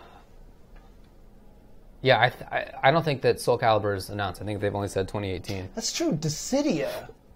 Do you think Dissidia is unlikely? Not even just because of the game popularity. It's the practicality of it. I feel like it's quite difficult. Yeah, that's true because you need 6 stations for every single one of them. I think that's pretty unlikely. Square Enix might throw their own side tournament there. That seems really cool. I feel like there will be a side tournament for that. Nah, Dissidia is a fighting game, dude. Stop. I'm so tired of this whole blah is not a fighting game. Yeah, but why? So, to recap, locks, SF5, Tekken, Dragon Ball, Smash 4, probables, Melee, Injustice, maybes, Guilty Gear, Marvel Infinite, BB Tag, unlikelies, KOF, Pokken, Blaze Blue, KI, Dissidia. Yeah. I mean, there's a lot of games we can start listing there, right? Sure. Like Skullgirls. Yeah, not going to happen. Yeah, Yeah. Unfortunately, Skullgirls probably won't ever get a chance to be the main game at Evo. Yes, I would agree. But yeah, Rev 2 is probably in that probable section just because if it is truly 7, it might be fighting MVCI for a spot, but... Here's my thought on that. I think that... See, I guess the question is Dragon Ball... Is that the Versus game or is that the anime game? Oh, yeah. Which one do they think that is? See, that's the thing is I just feel like Guilty Gear is on such a high right now that I feel like the scene's doing really well with that game. The new patch coming out. The entrants at the last couple of Evos have been ridiculous. The numbers have been great. So I just feel like Guilty Gear, if it was only 7 games, honestly, I wouldn't just pick Guilty Gear over MVCI because I like Guilty Gear. I legit, from a logical standpoint, would pick it because I feel like that would bring in a larger group of players than MVCI would. I just don't see that many people playing MVCI right now. MVCI, honestly, the number one argument for it being at Evo is just tradition right now. Is just to make sure that there's always a Marvel game at Evo. But after this year, I don't even know if that's going to be the case anymore. So, hard to know. Probably 2019, there probably won't be MVCI at Evo unless something crazy happens. So, do you try to just stretch out as much as possible, get it one more time, or do you just give up on it now? And it sucks because I like the game. I know you do, and I enjoy the game, and I love the scene that loves the game as well. But logically speaking, if there is literally only 7 games, I can't with good conscience put the game in the lineup. I really can't because I just feel like the other 7 games all deserve it more. I guess my argument against that would be, as somebody who likes Marvel more than Gear, up front, I guess the argument is that Marvel's new, and that it should have a chance at least 1 year. Yeah, They gave KOF 14 a chance. didn't get the entrance that they had hoped for. I doubt it'll be back. But although at the time I thought that they should have had other games, I understood why they made that decision. It was because it's a new game, and 13 was very popular. Right. So 14, try it out. So. I mean, is that true? People are saying that MVCI has been getting a lot of entrants at events recently. I've always thought it was been on the lower side of things. There haven't even been that many events, so right. I don't know. I was only talking about Evo and Evo Japan. Like, the Guilty Gear numbers for those things have been ridiculous. Right? Well, Evo Japan is to be expected. Right, exactly. But even at Evo last year, it was one of the only games that had almost a completely stagnant player count, despite the fact that Street Fighter V went from 5,000 to 2,500, and it dropped every game down, but Guilty Gear was like 1,200 to like 1,100. Right, so at the big events, Guilty Gear has always been doing well. So, what do you think about the idea that having an Evo Japan and an Evo World means that you can keep games that are very popular in Japan but not so much in the rest of the world in Evo Japan? Not that Gear is unpopular in the rest of the world, but it's less popular than it is in Japan, and same with BlazBlue. Right. So I don't know. I can imagine them making that argument. Right. So I guess these arguments are why I think that it's hard to put Rev in anything but maybe. Okay. And same with Marvel. I don't know what's going to end up among those two. Right. I would rather have Marvel. I understand many people would rather, like, just subjectively, I'd rather have it. I mean, Gear is going to be awesome if it's there, but I would rather have Marvel. Yeah. So. I mean, that's the crazy thing. If it's 8-game lineup, like, everything is hunky-dory for me. But as soon as you lower it to 7, it's like that's where things get really dicey. What if it's Marvel and BlazBlue tag? And not those are two new games. Gear is not in there. Man. I mean, BlazBlue Cross I could Tag see that Battle, happening. Well, BlazBlue Cross Tag Battle, the thing that's going up against it is that it is coming out so late. Yeah, right? May 31st. May 31st. But Evo's in August. Right. So there's enough time for it, but it's such an unknown right now. Obviously, Evo has put in games that have not been out before. Sure. You know, that's definitely has happened in the past. But I don't know, Cross Tag Battle, I feel like has a lot to, prove right now. So. Welp, I don't expect there to be 7 games. It's like I said, I think if Cross Tag Battle was in there, I feel like that would be the 9th game. Okay. The hey, we'll just test it out. We expect low entrance for this whole, kind of thing. Yeah, if there are 9 games, then I think Cross Tag Battle. Yeah, I think SF5, Tekken, Dragon Ball, Smash, Melee, Injustice, Guilty Gear, Marvel. Oh, that's already 9. No. What did I do? Oh, I didn't pick this little pinky up. Yeah, that's hilarious. And then BlazBlue tag. That just makes you think of Bill and Ted's Bogus Journey. If you're really us, how many fingers am I going to hold up? 2. Anyway. Theo, I saw Theo in the chat. I'm not sure where Injustice will be. I really don't think it will be on Friday. Oh, you mean the finals? The finals. Yeah. Okay. I don't know about Sunday.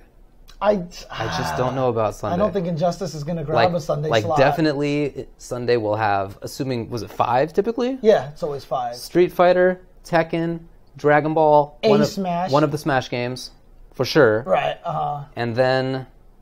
I mean, at that point, they could throw in Injustice. They sure could. They definitely could throw in Injustice. They sure could. Yeah, or Guilty Gear. Or, yeah, could be Guilty Gear. Could be one of the others we talked about. Marvel, BlazBlue, BB Tag. It'd be a shame. And the fact that last year Injustice was not Sunday, and it definitely should have been. But that's a good question here, too, is that what the Turtles? What if the Turtles just, create this crazy Injustice resurgence? I mean, it's not like Injustice is getting bad entries and stuff. Right, exactly. But, of course, it will increase... I guess not even resurgence, but just surgence. Sure. Yeah. Yeah, whatever the 9th game is will be on Friday. Yeah. I think that is true. Yeah, not KOF, not Pokken, BBCF, KI, Dissidia, ARMS, Undernight. Poor Undernight. I hear you, dude. That's a fun game. Really is a good game. I even have the latest, and I haven't even been able to touch it yet because there's just so many other fighting games to play right now. I haven't bought it. Oh, man. Crazy, crazy, crazy. But I do think that having an Evo Japan and an Evo World takes a little bit of the pressure off. Because they can have games at Evo Japan that are more commonly played in Japan. Like, I feel like Blaze Blue is like one of the number one definitely games agree with for that, right? I definitely agree with that. Blaze Blue in Japan is wildly popular. Super popular. I mean, when we went to Hey Arcade, and I went there during one of the busy times a lot of times, and honestly, Guilty Gear and Blaze Blue were probably like the two that were being played the most there. But I really never left that ST corner. So.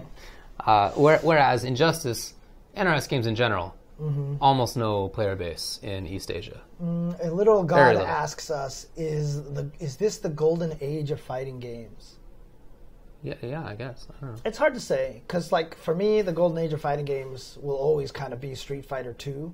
Yeah, I feel like there's a nostalgic twinge to that phrase. Right. Like when you think of the golden age of Hollywood, it was like 80 years ago. Right, yeah. Whatever. But not only just that, but literally everyone, like I had this big, long, old argument with David Boudreau about this. Oh, that's right. You know, this whole conversation, but I'll get into that some other time. Yeah. But like, I was trying to explain to him that in Street Fighter 2 times, original Street Fighter 2, you could not go towards the end, you could not go to any random location where someone wasn't like tournament quality, like they could win a tournament.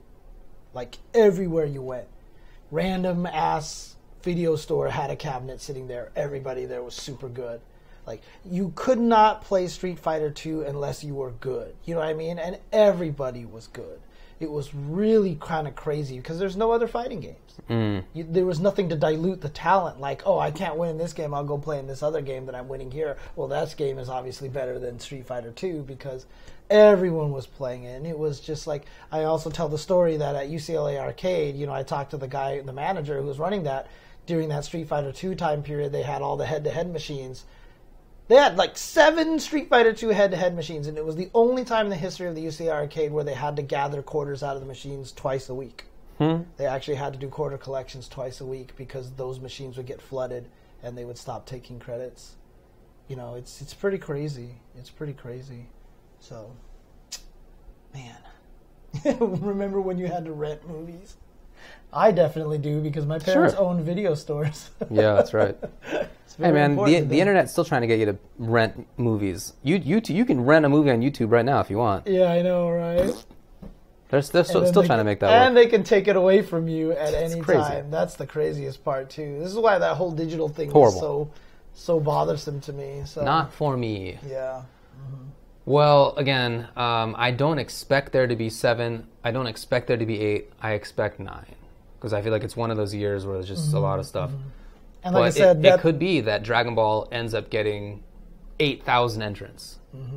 Over 9,000 entrants, right? It would be such a disappointment if there were like 8,900 entrants, dude, right? Like you would just need to put in 101 extra people. I would make up 100 players and sign them up to Evo just to get it over 9,000. Like seriously, I think I would like create a campaign. GoFundMe, like for sure. Just you don't have to show up, just the money. Just do it. No, but like really, it could have a tremendous amount of players. Yeah. So while I would expect 9.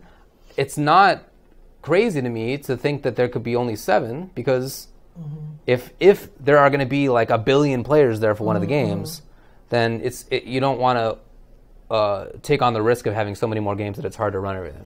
Yeah, that's actually true. Some people are talking about how KOF is getting a new patch. Some characters are coming out. They had that one contest that had that one character. The Saudi Arabian character in there and stuff like that. So there's definitely something that could breathe life into KOF. But even when KOF was kind of big, you know, at its peak, it didn't get that many entrants at Evo. So that's always going to be the toughest part about that. So yeah, I really don't think it's going to be there. Touch the mic. Oh yeah, that's right.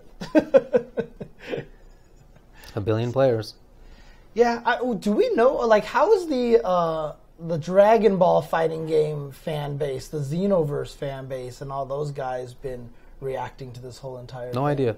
Like, I know Combo Breaker has, like, a ridiculous number of entrants for Dragon Ball, but, you know, their signups went up before the game was out and stuff like that, so that's Street Fighter V syndrome at EVO, so I'm curious to see how it's going to show up at, like, final round and all those other tournaments. You know, There was Xenoverse was at what's the series of tournaments that the Steves used to go to? the Wizard Worlds. Yes. Yeah. And I don't think many people came to that. Yeah, well, that's because they weren't really used to that whole concept of, you know, like the actual FGC kind of thing. Dragon Ball Fighters might expose them to that a little bit more, you know, because obviously now there's people who are just going to, like, wipe them and everything like that. But, like, one of the things that I've heard about the online and Dragon Ball right now is that the sheer volume of rage quitting has just been immense. Like, some guy I saw tweet or post up on Facebook or something, like, they're like, I just had like 8 people rage quit on me in a row. Like, they were the only 8 matches I got, and every single one of them led to a rage quit. That sucks. You know, like, I've heard the rage quitting is pretty rampant right now. Bummer. Which to me means those people are never going to show up to a tournament, right? Unlikely. You know, so yeah. Well, you know our games for that we've chosen. It's tomorrow that they're announcing which games will be at Evo. We'll find out soon. And you know that Wizard's gonna do this. He'll have the 7, or he'll have like the 6th, and then he'll say the 7th, and it will be unclear at first if that's the end or not. And it's gonna be like, oh, guess what? What if we had an 8th? Like something. Yeah, and you know that MVCI is going dance. to be one of the last games announced if it makes it into the lineup. Dude. If it makes it in the lineup, it will guaranteed be like the last game announced, right? Like, for sure, all the controversial ones will be at the end. Yeah. Like, the first one's gonna be Street Fighter. There's gonna be Tekken. Dragon Ball. We're gonna have Dragon Ball for the first time. Right. And then there's gonna be like, we're gonna bring back Smash, whatever. And then at the end, they're gonna be like, that was the crazy time. Yeah. All the Marvel fanboys are on the hot seat. Oh, man. Boy. All right. Yeah, Anyway. I personally would hope that there is no donation drive. I agree with you. No donation drive. And so if he really truly is in the chat, then I don't know. Obviously, we can't affect anything at this point in time, but you know. We don't have anything to do with it. I really hope that they don't do a donation drive. So. I'm with you, man. Yep. Oh, is Wiz in here? That's what people are saying. That he's Oh, in the chat, so. okay. You're lurking, huh? Lurking. He's lurking. I see. He's lurking. Make sure you get out of here before we talk about our Japan experiences, and because I'll be divulging everything. What is there to divulge? I don't know. Oh, okay. Nothing. Yeah. Yeah. Careful with that. Okay. Careful with that. Okay. Do you want to take a break, come back, or do you want to just go over the news and then we can take a break and then talk about Japan? Let's talk about the news and then take a break. Okay, sure, no problem. I don't have any of the news pulled up now that Sick. I think about it. Okay. Do we need to take a break first then? Sure, yeah, let's take a break and then we can go over the news. So. I can say one bit of the news while you do stuff. Uh-huh. All right, fine, let's go to the break. We're going to take a break, and we'll talk about a few things when we come back. Okay, be right back. Okay, let's talk about news. A lot of stuff has gone on over the past couple of weeks while we have not been here. And so we're going to try to get to some of it. We'll, I'm sure, miss a lot. Yes. Because a lot of stuff happened. But we're going to try to hit the high points. Okay. Well, first of all, let's go through some results from the past couple of weeks. Not just Evo Japan took place. There's a few other things like Frosty Faustings, the Versus, Genesis 5 took place. Talking about Frosties? Yes. That was a couple weeks ago at this point. You were there. Yes. So one thing I will say about Frosties that was really nice is that, you know, that nice homegrown community feel kind of tournament thing? Frosties really had that. Okay. It felt so grassroots. Okay. But at a level that, but not like, not crappy, not unprofessional, like everything's all crazy. Like, it was just grassroots in the fact that there was just so many people there that all loved the games, and it was just like they got different people who loved their games too. I even did some dive kick commentary. Oh, cool. Okay. There. You know, it was just really cool to be there, and I haven't felt that way at an event in a long time. Okay. It was really, really cool to see. Like, the Super Turbo stuff was really fun. Even after I finished commentating the top 8, they're like, James, sit down and play. So I played an ST Gauntlet. Like, everyone lined up to play against me. I was like, oh my god, this is crazy. Yeah, but it was really, really cool. Really, really enjoyed that event a lot. a lot. I had a great time there. Really, really had a great time. It looks cool, that's for sure. And I know they got the most entrants they've ever had, so it seems to be going well. Yeah, I mean, they do this Friday, Saturday thing, and then Sunday is not. I don't know if they're going to be able to keep that up. I don't know if they're going to be able to keep that up, so we'll see. Right. Guilty Gear, Xrd Rev 2. 7th places were R Kappa Kizuke with Sin and Fu with Kum. 5th, MC GC Yoshi with Bedman and Caption Deb with Soul Bad Guy. 4th, WN Lost Soul with Elfelt. 3rd was Doran 2K with Jam. 2nd place, 1UP Peppery Splash with Johnny. Yes. Winner, XL Bjorn Son of Bear with Chips and Up. Too good. But you know who isn't in top 8? Who's not in top 8? The only Japanese player that was there, Teresa. Oh, look at that. Yeah, Teresa Jam did not make top 8. In fact, when I tweeted out that top 8 was starting, I was like, come watch all these players, including Teresa, Japan's Teresa. And everyone was like, James, you didn't make it top 8. I was like, what? You just assumed. Yeah. Wow. I had so unfairly assumed that he had just made top 8 because he was Japan. I had Japan bias. That's hilarious. Yeah, but he did not make top 8, so yeah. But dang. Dang, all right. Bears, Chip, it's too good. Too good. Chip is... It's really fun to watch. Chip is cheap, dude. Winner of 2v2 teams was Lost Soul and Teresa. Oh, man. Freaking Broly legs, dude. People are talking about Bedman. He's like, I am Bedman. What a treasure. Yes. Street Fighter V Arcade Edition. 7th places, SJ Rashid and F3 Alucard with Abigail. 5th, EG NY Chris G with Guile and Sakura. 5th, Brian F. Balrog. 4th place was PG Punk with Chun-Li and Karen. 3rd was BXA Cool Kid 93 with Abigail. 2nd place, BXA Squall with Nikali. And winner was BAB Mojo. Yes, BAB Mojo, who is a player in the Midwest, I think the Minnesota scene, and has been doing really well for a long period of time, just kind of came out here and snuck in here and took this tournament over a lot of strong players. I mean, he's a player I know, but I think that's super awesome that he won it. I watched a little bit of the Street Fighter V, and he definitely looked good. Yeah, I definitely also want to give a shout-outs to BXA Squall. I mean, we knew him from the Proving Grounds, and I remember when he first came out here to Santa Monica for the Red Bull Proving Grounds, like, I became really good friends with him. We talked a really long time. He had that to make the decision between school and gaming and all these things like that. And I'd given him a lot of advice. Every tournament I've seen him in, I've always said hi to him. We always have a conversation. Sure. And he's always been trying so hard to get to that next level.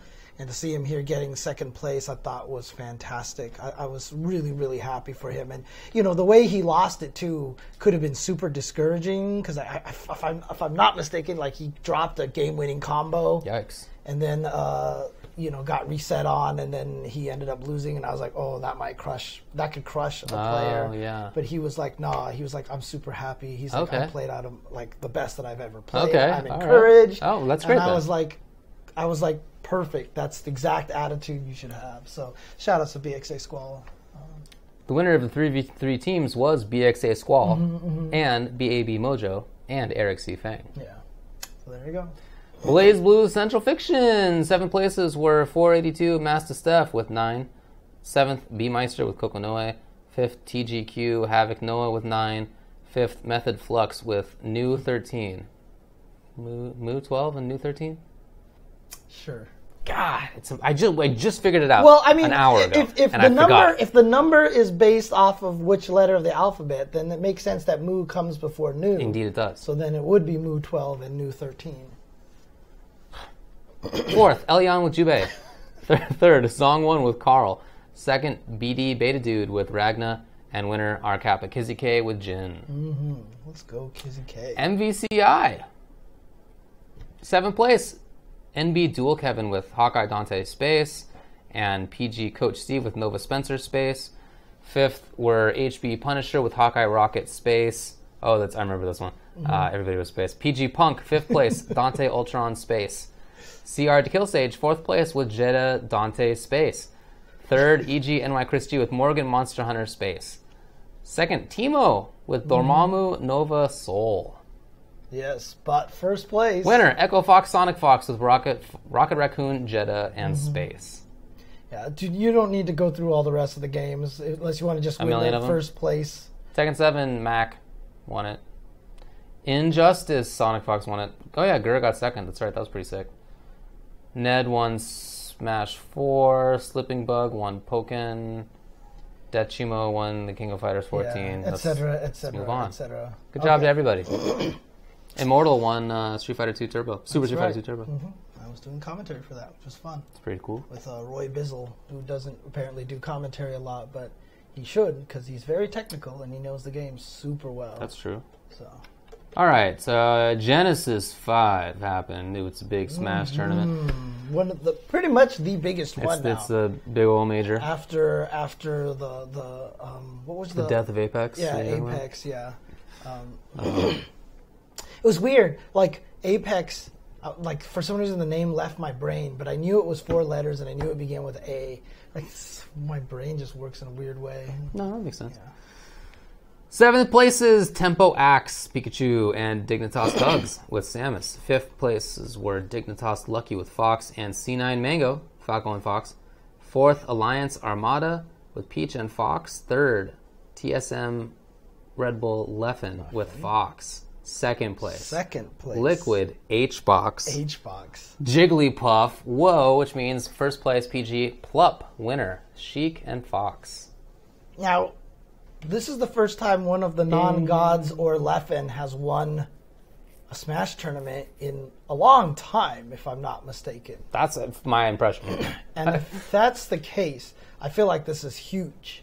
I feel like this is big news for them because honestly, as much as it's cool to have the gods winning every tournament because it kind of like accentuates how good they are, it also makes the results a little less exciting. And so having Plup win that, I think, is super it's awesome. Super important for that scene. Definitely. To breathe new life, to show that. Obviously, Plup's been good forever. I'm not saying that Plup is not a good player, but to have him be able to break through that, I think, is really huge and just shows that, you know, the gods are not infallible. And now, Plup, let me know if I'm wrong, because this is my recollection as somebody who's definitely not an expert in it. Wasn't Plup a Samus Sheik player who decided to go top tier and now plays Fox Sheik and won a major because of it? Is it right? That's the progression of things? Yeah. Okay. But honestly, Hungrybox has been winning everything recently. Yeah. He's currently #1 ranked in Melee, deservedly so. But still in grand finals there. To you know, have Plup be able to defeat him, I thought was really, really important. So yeah, dude. Yeah. He only goes Fox versus Hungrybox, huh? Okay. Oh, interesting. Okay. Yeah, Samus first, then Sheik. That's right. Okay. So that was the jump up the tiers. Gotcha. Samus to Sheik. Okay. Super Smash Bros. For the Wii U, 7th place. Fallen with Rosalina Luma, PG Esam with Pikachu. 5th places were PG MVD with Diddy and DeBuzz, Rosalina Luma, and Bayonetta. 4th, NRG... Wait, DeBuzz uses Bayonetta sometimes now? I guess. Oh, boy. Energy Nairo, 4th, Zero Suit Samus. 3rd was MVG Salem with Bayonetta. 2nd place, EMG Mistake with Bayonetta and Zero Suit Samus. Winner, Echo Fox MVG MK Leo with Marth and Cloud. Who then went to go win in Japan immediately afterwards. Right. So, okay. Original Super Smash Bros. Winner was Super Boom Fan. Okay. Cool. Okay. All right. Do we have any results for... They had Rivals of Ether there? That's really cool. Oh, yeah, that is cool. Okay. I didn't know, like, that's like the same kind of genre, subgenre. It is, right? Yeah, it is. Yeah, I think that's awesome. Didn't know that. They had SF5 and LPN won it. That's right. That was the weekend where Abigail was like blowing everybody up, and they were like, "Oh, well, here we go." Super Noon won Marvel Infinite. Nice. Okay.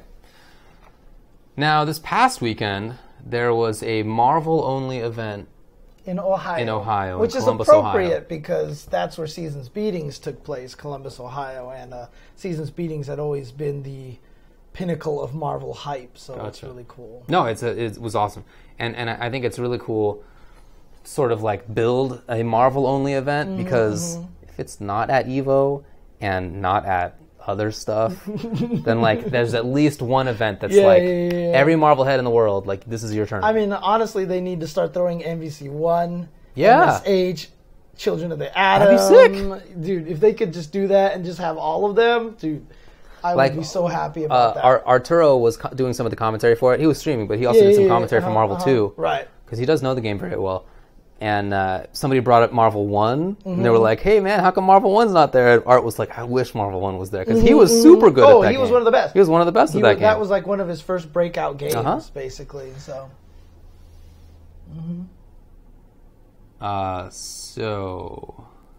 apparently they were definitely stewing on the idea of running all those games. Oh, were they? That's what Breezy Die is responding to. I hope that does happen. I think that's a really cool idea.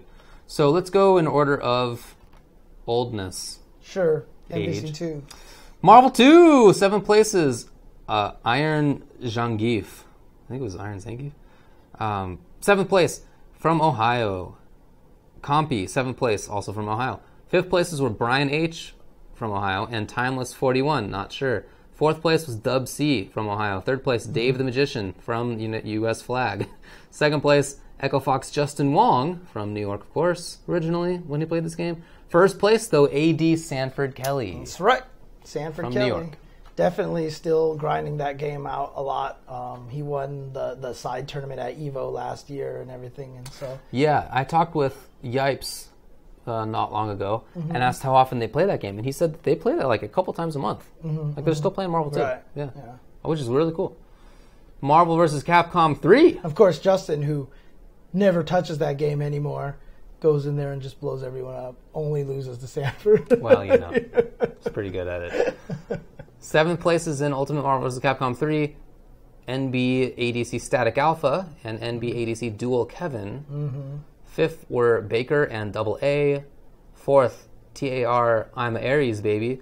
3rd place, EGK Brad. 2nd place, MSF Angelic. 1st place, Echo Fox Justin Wong. Shout out to Dual Kevin, too, using Hawkeye in both games. Like, I feel like that would mess you up so badly, right? I think he's a good player. Yeah.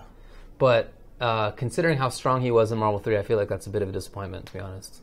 It's getting 7th in Midwest. It's like hometown for him, more or less. Yeah, but he's only been focusing on MVCI. So, and like I said, maybe that did mess him up a little bit. You never know. It could be. Marvel vs. Capcom Infinite, which, I was going to say had the second lowest entrance. Marvel vs. Capcom 2 had 8. Anyway. Wait, Marvel vs. Capcom 2 had 8? I read the top 8. Didn't know that either. Anyway, Marvel vs. Capcom Infinite. 7th places were KP. Is that Kinder Party? Did you just sign up as KP? Yeah, probably. Yeah, that's what I assume. 7th place, also NB Airborne. 5th place, Echo Fox Justin Wong and PG Punk. 4th, MSF Angelic. 3rd, Abak.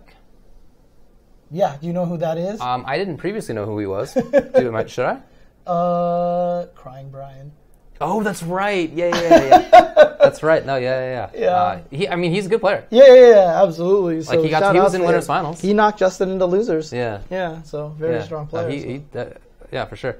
2nd place, Alienware Nemo, and when he beat Abak, I think it was 3-2.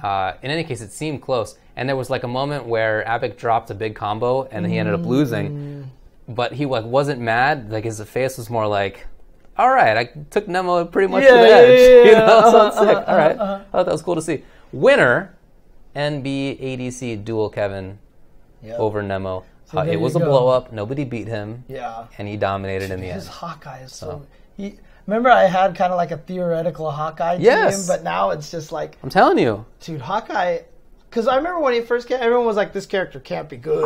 Was I saying that? No. No, not you, but people were definitely... I thought he was legit. Yeah, some people were like, oh, zoning's not going to work in this game. But dude, the way that he zones with that character is ridiculous. Like, there are just some sequences where there's just...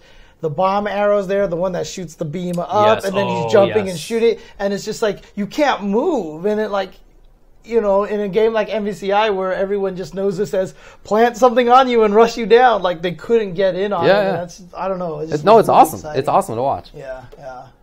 And then there were some awesome exhibitions, which I watched the crap out of. Oh, yeah? First of all, Nemo ate KBR's lunch. It was horrible. It was like 10-2. Dual Kevin lost to K-Brad, I think. Oh, really? In his exhibition. Okay. Right. And then there was Marvel Two Heads in the actual exhibition that was like on the tournament night. Macherino, right? Sanford Kelly beat Yipes. So that was the Macherino goal. Like they had to get. That was at the very end of it. I mean, Right. like there was like an yeah. established already set between two Marvel 2 players, and I think Sanford won it. Oh, okay. In any case, yeah. Then there was the Macherino goal, which was met, Which and was so the as a Yipes, result, Justin and Sanford. they all played each other. Yeah, and Justin beat Yipes. I didn't get to see this. I did. It was so sick. And then, wait, no. What did I say? Sanford beat. Yipes beat Sanford. Justin beat Yipes. And Sanford beat Justin. Justin beat Sanford. Oh, Justin beat both of them. Believe so. This was at Versus in Ohio. And like, regardless, dude, they all looked so good still. Dude. Like watching Yipes' Magneto movement was still crazy. So they said Yipes beat Justin, Justin beat Sanford, and Sanford beat Yipes. So it was a Yipes triangle. beat Justin. Yipes did beat Justin. Yes, that's right. Which is cool because, dude, I tell you right now, I don't know if it's because of the history of the money matches and all these things like that, and me having vested interest in rooting for people, watching those old school. But when I watch Marvel 2, the butterflies, the nerves are so much higher than when I watch any other fighting game. Like when I watch it, I'm just like, it's just like there's something about it. But if they have $10,000 on the line, because they might. Yeah, and you know what? One of the mechanics I miss the most is in the Versus series is blocking projectiles for your assist. You know how in MVC3 and MVCI everything pierces and will hit both characters. I miss the fact that like Sentinel was super good because he would block the hail from like everybody else, or like if this person was behind, then Cyclops' beam would stop. You know, I miss a lot of that kind of thing. It added an extra layer of dynamic to the game. Yeah. So yeah. Yeah, that's true that Yipes didn't play Magneto versus Sanford, but I think that's more of a matchup issue. Yeah. Like I said, those guys still play. Like they're not coming into this 10 years removed. So. It was super cool to watch. I was very happy to see that. Watch that. I highly recommend it. Okay. It was on NYC Furby. Okay, I'll go back and watch. All right, that was some tournaments. All right, let's go through some just gaming news. Gaming what do you news got? In general. So let's just do this in completely random order. They announced that on late February, I think it's February 19th, that they're going to finally announce which events are going to be part of the Capcom Pro Tour. Capcom, that's right. And they already announced the first two premieres, which are Final Round and NCR. Sure. So they said for sure those two are going to be in it because I think those are going to be in March and April. But they're going to announce the full lineup finally, I believe, on February 19th. As an aside, at Evo, a representative from Capcom who does a bunch of stuff there, but including CPT, he came up and like asked my opinions on Capcom Pro Tour. Not just me. Yeah, he talked to me about that a little bit too. Yeah, you, other like commentators / top players, but also just like random folks. Oh, really? Like, I just saw him like hobnobbing it up, which I thought was really, really cool to see. Yeah. I'm very happy that there's some level of being able to talk to each other. And I don't know if that's like a new idea or if it's just like we weren't in Japan ever. Especially for Capcom Japan. That's what I mean. Yeah. So I don't know if it's just because we were there or whatnot. But it was very cool. Yeah. So it's really, really nice to see that. In some, I guess, I don't know if this is bad news because who knows what he's doing after this, but Team Liquid has parted ways with NuckleDu. Right. So NuckleDu is now a free agent, but he had a tweet that he said that he had stuff lined up. So he might have a team all ready to go for himself. He might. But, you know, they sent out a really touching video for NuckleDu and everything like that. Obviously no bad blood between any of them and everything. So really curious to see what NuckleDu has in store for himself. Good old Dudang. So he basically tweeted out, couldn't have asked for a better farewell. I will always cherish the memories. I have big goals this year. Looking to buy my mom and grandma a house. Dang. Signing a new deal soon. Nothing but grateful for the career I have, no matter what jersey I wear. Thank you for the support. Very nice. So there you go. He's a good one. Yeah. Good guy. So, hopefully things work out for him. So He did announce on Twitter that he had lunch with Optic Gaming. Really? What is Optic Gaming again? Oh, they're like a really big esports team. Oh, really? Okay. For a million years. That previously doesn't have a big fighting game presence then, right? Okay. There you go.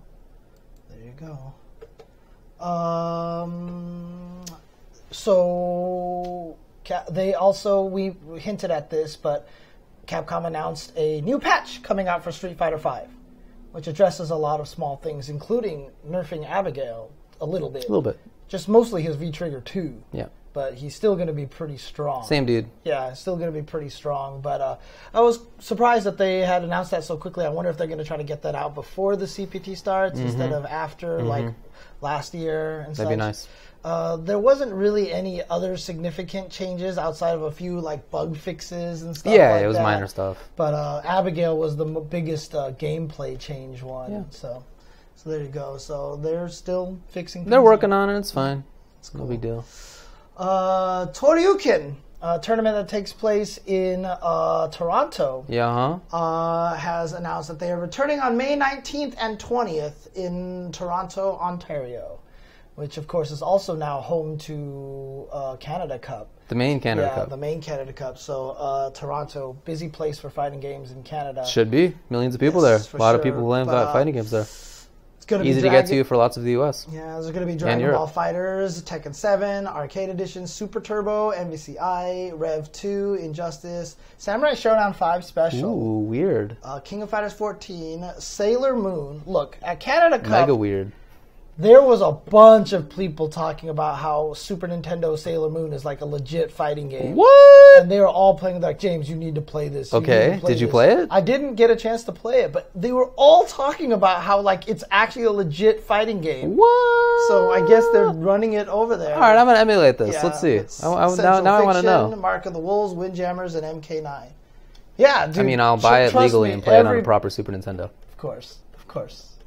Yeah, but everybody was saying it's like super legit and everything. So didn't know that. But we mentioned this, that NCR. Some people in the chat are saying it's actually surprisingly good. No, I didn't know about Sailor Moon. I thought the only one from that era that was legit that wasn't like Street Fighter was TMNT. Yeah, TMNT, right? But NorCal region is returning to Sacramento. Mm-hmm. They just announced that. Trying to get some dates. I don't know if the dates were actually on there or not. But my they definitely were. Browser died on me again, which always happens as long as XSplit is running. So, apologize to everybody. But yes, NCR has been announced again. See if you can snag it up real quick. You got it. But NorCal Regionals will be a premier event on the Capcom Pro Tour. March 30th to April 1st. That's right. It's much earlier this year. Much earlier this year. It's usually, because it was always on Easter weekend, right? Well, I can tell you, I'm still not going to it because it's still on Passover. Oh, it is? It's the same one? Okay. So I guess it isn't that much earlier. No, the Hebrew calendar actually changes quite a bit because it's lunar. Really? So are they just literally tracking when Pesach is? Is that what's going on? I guess so. Oh, wow. Well, I guess John Choi. Curly W says it's the same weekend every year. Is it? I don't know. All I know is I can't ever go to it. Okay. Well, in any case, that's it right there. So, that's already happened here. CEO, Community Effort Orlando, which now should be CEDC, Community Effort Daytona City. Or DB, Daytona Beach, I'm sorry. CEO. Yeah. One of the biggest tournaments of the year. Always. One of the largest tournaments. Like that and Combo Breaker and Evo are like the three big guns kind of. June 29th through July 1st. Now a full month ahead of Evo. Right. Registration has begun. Cool. So you can start registering for it. That's tournament also with a ton of games, AE, MVCI, Dragon Ball, Unist, both Melees, or I should say Melee and Smash Wii U. Third Strike, CVS2, Injustice, Super Turbo, Killer Instinct, Tekken 7, Rev 2, and KOF 14. And undoubtedly a ton of side games being run over there. But one of the major tournaments of the year. First time in Daytona City, so definitely going to be some pretty... It's like... Even Saturday is going to have an arena viewing, so I guess if you're not in the venue, the top 8 will also be in a stadium on Saturday and Sunday. Cool, man. So it's going to be interesting to see how that's going to work. So, just want to talk to you about this. Oh, okay. The Japanese pro licenses. Oh, yeah, this whole thing. Capcom has announced the first 21 players to receive. Did they? I missed that. Which is basically the top 22 players in the CPT of last year. Capcom has given the pro license to 21 of them. I heard Momochi didn't get one. Momochi didn't get one, but a lot of people are like, why would they skip Momochi? Momochi has already expressed concern about this. Yeah. I'm sure he was offered. Pretty sure he turned it down. Yeah, I don't know whether it's that he wasn't offered because he opposed it or he didn't want it. I think it's the latter. I think it's the latter. I mean, either way, no, it's horrible. It's stupid. It's so stupid. It's just like one of these nonsense regulations. What for is no it? reason. Like, I don't even know the exact details of it. Does that mean that they're the only ones that can win money for it, or something? Or what does it mean to have this license? Yeah, I in Japan? don't think all the info is out yet, but at least not that I've seen. But yeah, it's to be able to win prize money. Mm-hmm. Yeah, to get sponsorship. I mean, stuff is very tightly regulated in Japan.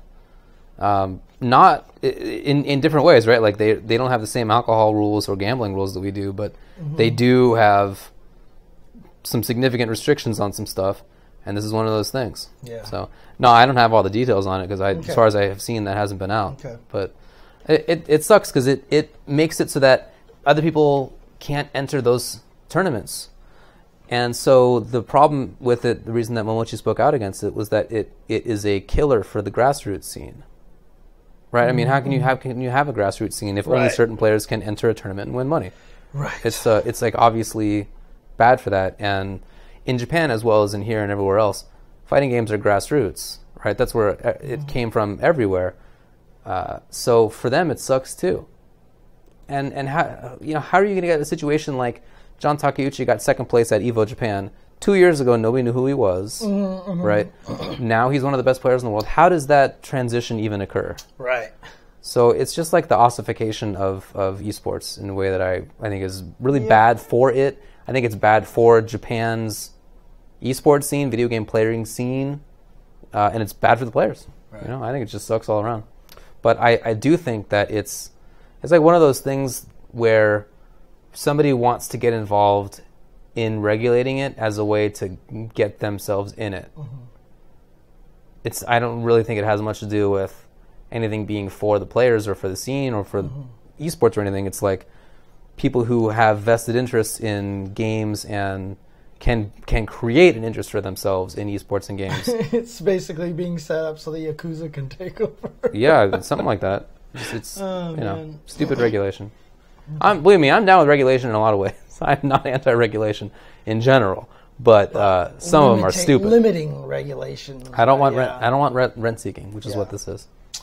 I haven't been following the story very closely, so this is not something that I can really comment too much on the actual details of. But oh my God, it's Andre, a player known in the Marvel community who has had some shady histories in the past with dealing with money and all sorts of other, like, I was being told all these crazy stories about how, like, he would scalp tickets that were fake to, like, people. Like, he's just in every community he's been in, he's had, like, some problems. But, like, recently, apparently, he now has had sexual assault added to this whole entire list of, what's the word that I'm thinking of? Like, allegations and such. And so, as a result, TOs one by one have been coming out and banning him from events. So many tournaments have already come out to do that. Anything involved with the KIT crew has banned him. I believe Big E has banned him from Combo all Breaker of the events. Combo Breaker, CEO. All these things have happened here. Again, I don't know the details of it, but I heard like he kind of went on stream and talked about it and almost kind of incriminated himself or something like that. If these situations are true, I'm glad that this is happening. Definitely. This is a good result. We need to take care. We need to make sure that the FGC is a safe environment for everybody who shows up to the event. So this is a good start that maybe we can start turning a new leaf in the FGC. Yeah, and it's. I mean, I never knew Andre very well, but I've seen him at tournaments for probably like 7 years, right? Just like traveling on 6 or 7 years for sure. And it's just sad to see somebody who I knew tangentially do the things that he's been alleged to have done. Right. That sucks. Again, I don't know his situation or him personally very well, but disappointing and definitely should be banned. That stuff's real. And I guess there have been enough sort of. I don't know about rumors. That may not be strong enough, but it seems like he has said that some of it's accurate or has at least implied it. Yeah, again, honestly, I was in Japan when all this was going down, so I just wasn't able to keep up with the story very well. But from what I've tangentially ran into, definitely sounds like there's more than enough reason to, to apply these bans. So there you go. There are definitely some screenshots. I did see some of that stuff, for sure. It's it's sad, but that is to say, it's sad that he would end up doing that stuff. Not sad to ban him. Banning is the right call. Right. Yeah, absolutely. And again, I know there's got to be a lot more victims than the ones that are coming out. And I know that recently... not by him necessarily. No, not by him, but just in general. Sure. But like just recently with the whole Harvey Weinstein, like all these things, like the winds are changing. Sure. And, it's not other people's responsibility to... like, oh, well, this happened, it's really onto the victims, in my opinion. You want to respect them, and if they want to bring it up, I think that's the right thing for them. Sure. So. No, I can't disagree with that. However, it's also on the rest of us to act if we see it. Yes, for sure. For sure. Yeah. So it's on you. It's on me too, but also you. Make sure... I'm talking to you, person. If anything happens and you're around and you see some warning signs or anything like that, obviously you're not going to be there, or whatever like that. But if you definitely see some warning signs, if you do see, for example, alcohol being involved, make sure that you take care of people and such, I hear you. So there you go. Man, apparently, so they have already invited, going back to the Japanese pro players, they've announced a special invitation with an $18,000 first place prize that, guess what, Momochi is not going to. Oh, really? Is he just not allowed to enter now? Well, beyond a certain prize amount, which was like not very high. I think it was like a few $100 or $1,000 or something like that. In like an esports context, that's not that high anymore. Right. Then you have to have this license to enter. It's bad. Yeah. It sucks. Shitty situation. Coming up on the weekend of February 10th through 11th is the return of a long-standing NorCal Tekken tournament. That's right. Northern California Strong Style, an event that Bronson Tran has always been heavily involved in, is returning, and a lot of strong players are showing up to there. They just released a trailer for there. They're also going to be potentially events for maybe Tekken 5 Dark Resurrection and maybe Tekken Ball. But registration is opened up, so you definitely want to check that out. Again, a lot of strong players are going to be showing up. There's going to be some high-quality U.S. Tekken, and Tekken 7 is as big as it's ever been. 100%. So definitely tune in for that. It's going to be a lot of fun. I wish I could go, but I'm not going to be able to make that. That's this weekend, right? So, but that's this coming... Yep, oh, yeah, that weekend. is this weekend. Yeah. Is it? Yeah, you're right. Sure is. Dang. Yep. Okay, that's crazy. Oh, man, I'm an old man. Okay, anyways, it's coming up this weekend, so definitely check that out. It will be streamed on Team Spooky, I believe, is going to be streamed. That's what it says. So there you go. Okay. Okay. Brian F. was signed to Team UIU. Uyu. I don't know much about UIU. I don't know. Are they a Japanese organization? Or, Negative. Or what are they? Pretty international. Okay. Okay. Based in the U.S. Yeah. Okay. That's accurate to say. It just sounds like it's a Japanese name for some strange reason. UIU. No, I don't think it is. Okay. Okay. But yeah, they have a bunch of players now. It's very very cool to see. Yeah.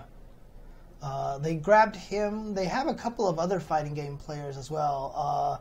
They have Princess Ling, Fergus, and John Ding. Beautiful Dude, NL, and Kami are all on that team as well. So that's awesome. Good job to Brian F. That guy, such a strong player. And you saw Frosty Faustings getting top 8 despite having his so-nerfed Balrog. You know, Brian F. is one of the first players to say that he's not that badly nerfed, right? So shout-outs to Brian F.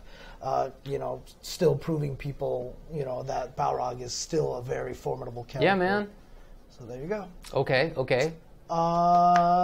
Dissidia came out. Dissidia came out. I have not had a chance to pick that up yet. Yeah. But I definitely will grab that. And a lot of potential for this game, in my opinion, because I think it would be cool just to have this at FGC events because of the team aspect of it. It's going to be harder to find teams and stuff like that. That's always going to be a concern. Sure. But I like that. I like the team aspect of it. We don't have a lot of team tournaments outside of Smash Brothers, 2v2s. Yeah. But, in a game like this, which is designed for it, and, talking to guys like Kizzy K and Beautiful Dude who are at the Dissidia event, like, the way they talk about the game, they're very passionate about it. They say so much about, like, the depth of it and everything like that. Cool. So, hopefully there'll be some life for this game. But Check it out. We'll see. Folks are asking, what do these esports teams do? Well, several things typically. One is that they will, at a minimum, send players around to events. So it's kind of like the baseline level. Most of them also will give like equipment and that kind of thing. Right. And most of them will give lodging, like just travel expenses more or less. Some of them will do more than that, especially at the fancier levels. Some pay salaries. Some pay significant salaries. Some are in the 6-figure salaries. Right. Even for fighting game players now. Although for other esports, a lot more than that. And then, some will help you build your sort of Twitch stream followership. Right. Dude, I saw one person Twitter following that wasn't in fighting games, but they were saying like that an esports organization was also setting them up with like health benefits and stuff like that. Yes, that is becoming pretty common among larger esports organizations. Awesome. For many of the big ones, players are required by the leagues to have that. Some aren't in leagues, but they're still doing that anyway, which is super cool. But it's basically all in return for exposure, right? So basically, the teams that keep doing well, that have players placing well, you hear about them, and then they get the sponsors. That's why they always wear those jerseys, because you'll see like the Intel logo on them or whatever like that. The HyperX logo on them. The EG jackets were always beautiful because they had the little Velcro patches. Right, so they could change out the sponsor. But like, that's basically what a lot of those teams are doing, right? They're doing it for kind of that exposure so they can get team sponsorships and such like that. So. Yeah, think of the teams as being like the middlemen between Intel and Doritos and the player. Right. So like money will come from Intel into the team, and then the team will do other things I mentioned, some team houses in some cases, right? Coaches, various people to help out with, and then that will benefit the player. The player, like you said, is advertising for them, but it's also in a growing way. It's merchandise, right? Selling jerseys is growing. It's not super gigantic, but is growing. So, expect that stuff to keep growing. Okay. At Evo Japan, they also announced, this is interesting, they announced Red Bull Kumite. They announced the Red Bull Kumite, which is the event in France that we've been going to for the past couple of years. Last year we went to that and couldn't make it to Combo Breaker. We don't have to worry about that this year because they announced that it's going to be in November. Right. They've pushed it all the way to November. It's going to be on November 11th. Yeah. Interesting. I wonder why such a drastic change on the time. Wow, it'll be the 100th year centenary of of the armistice of World War I. Really? Yeah, it will be. Dang. In France. Dang. Okay. But there In will the be country where it happened. There will be a last chance qualifier on November 10th, 2018. So, yeah, it's moved all the way to November. Be taking place all the way out then. And I'm looking forward to that again. So, I mean, I don't know if we're going to be going back to France, but it will definitely be a lot easier going out there when not knowing that I'm missing out on some Vampire Savior and Super Turbo action at Combo Breaker. For sure, dude. Man, that was still one of the hardest things, dude. I'm so sad that I didn't make it to Combo Breaker last year. I hear you. Okay. Yep, Kumite all the way in November. Yep, Curly, so no Combo Breaker conflicts this time. And then exciting news, I don't remember if we talked about this, probably not, but Guilty Gear, Xrd, Rev 2, they announced a new patch is coming out for the game. And in fact, it's even been location tested. And it was being location tested while I was in Japan. That's and right. me and Steve were like, should we go? Should we go? Should we go? And I never had a chance to do that. But, you know, people have written documents on some of the changes that they've, you know, read about and seen and everything like that. But yeah, sure enough, they're actually making another balance patch for the game. So Are you happy about that? Well, here's the thing. It's interesting because from what I've heard, basically a tale of Guilty Gear, which is Rev 1 was out, and some characters were really good and some were good. And then Rev 2 came out, and like some of the good characters got kind of better. Yeah, and some of the bad characters didn't get buffed enough, and so a lot of people were actually unhappy with Rev 2. Okay. And they preferred Rev 1. But then, as they kept playing it, they're like, you know what? It's not bad. It's actually really good, and people started to really like it. And Rev 2 really started getting to that point where people were like, no, actually, it's in a good place. Okay. So,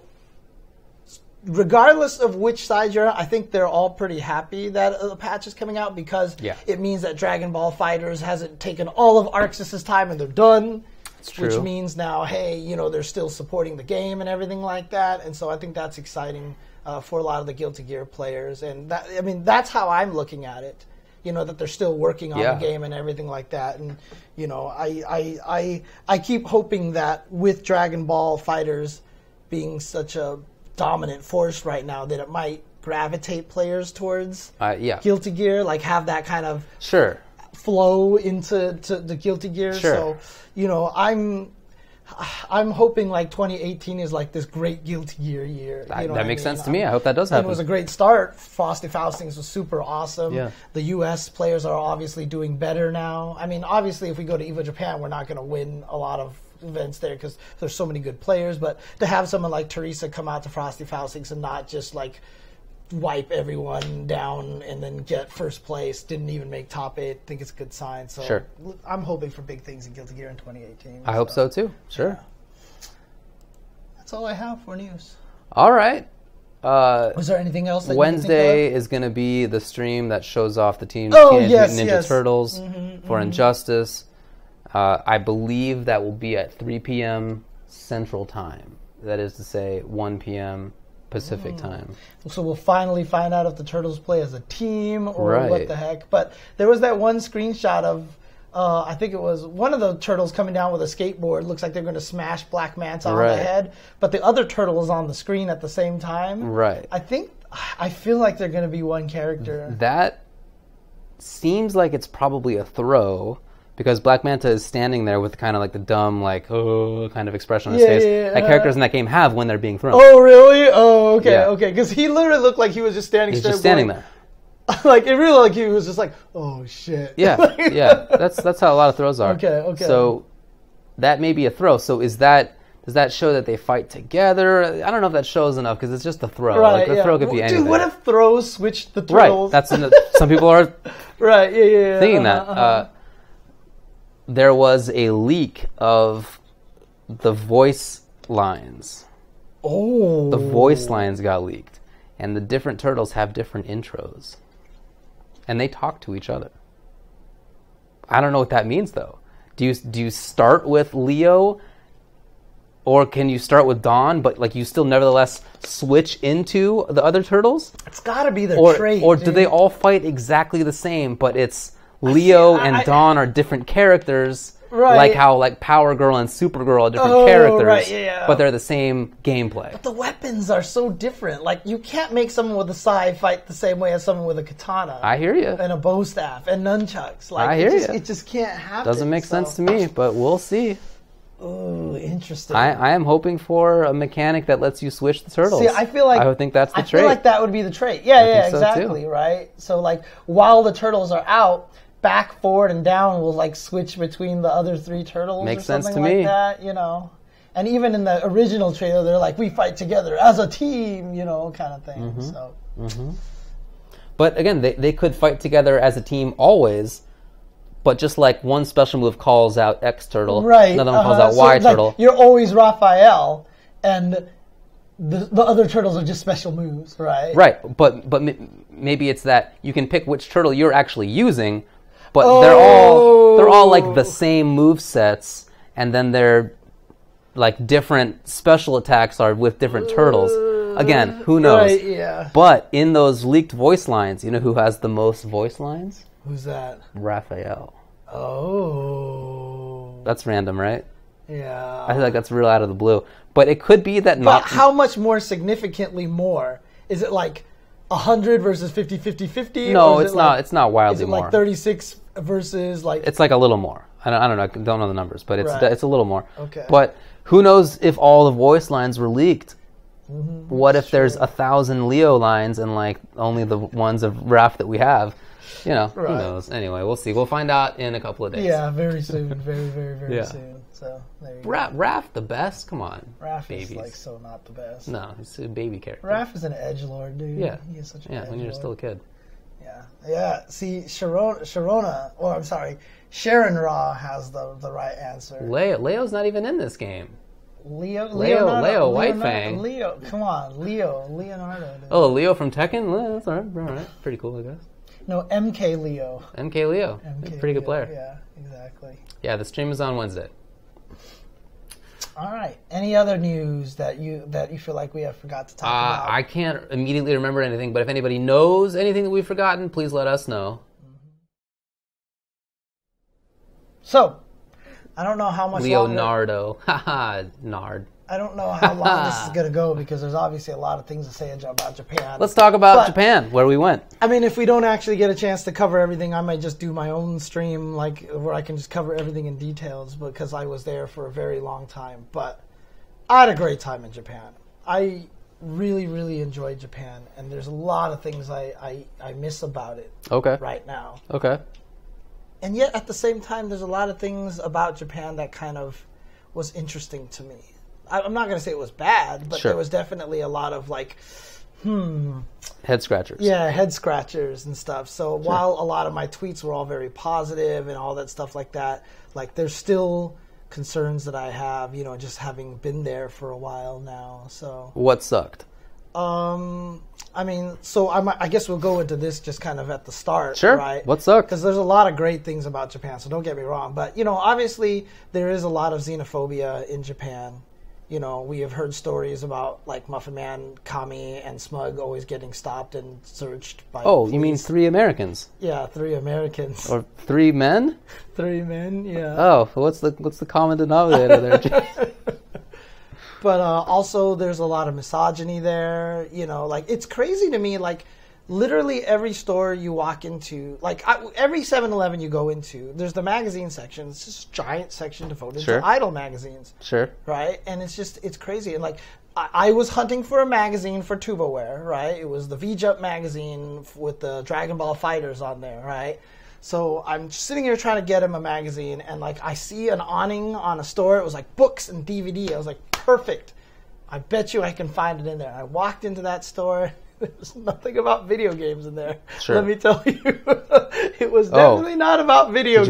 You walk into like a porno? Yeah, it was absolutely a porn store, and I was like, that's funny. Okay.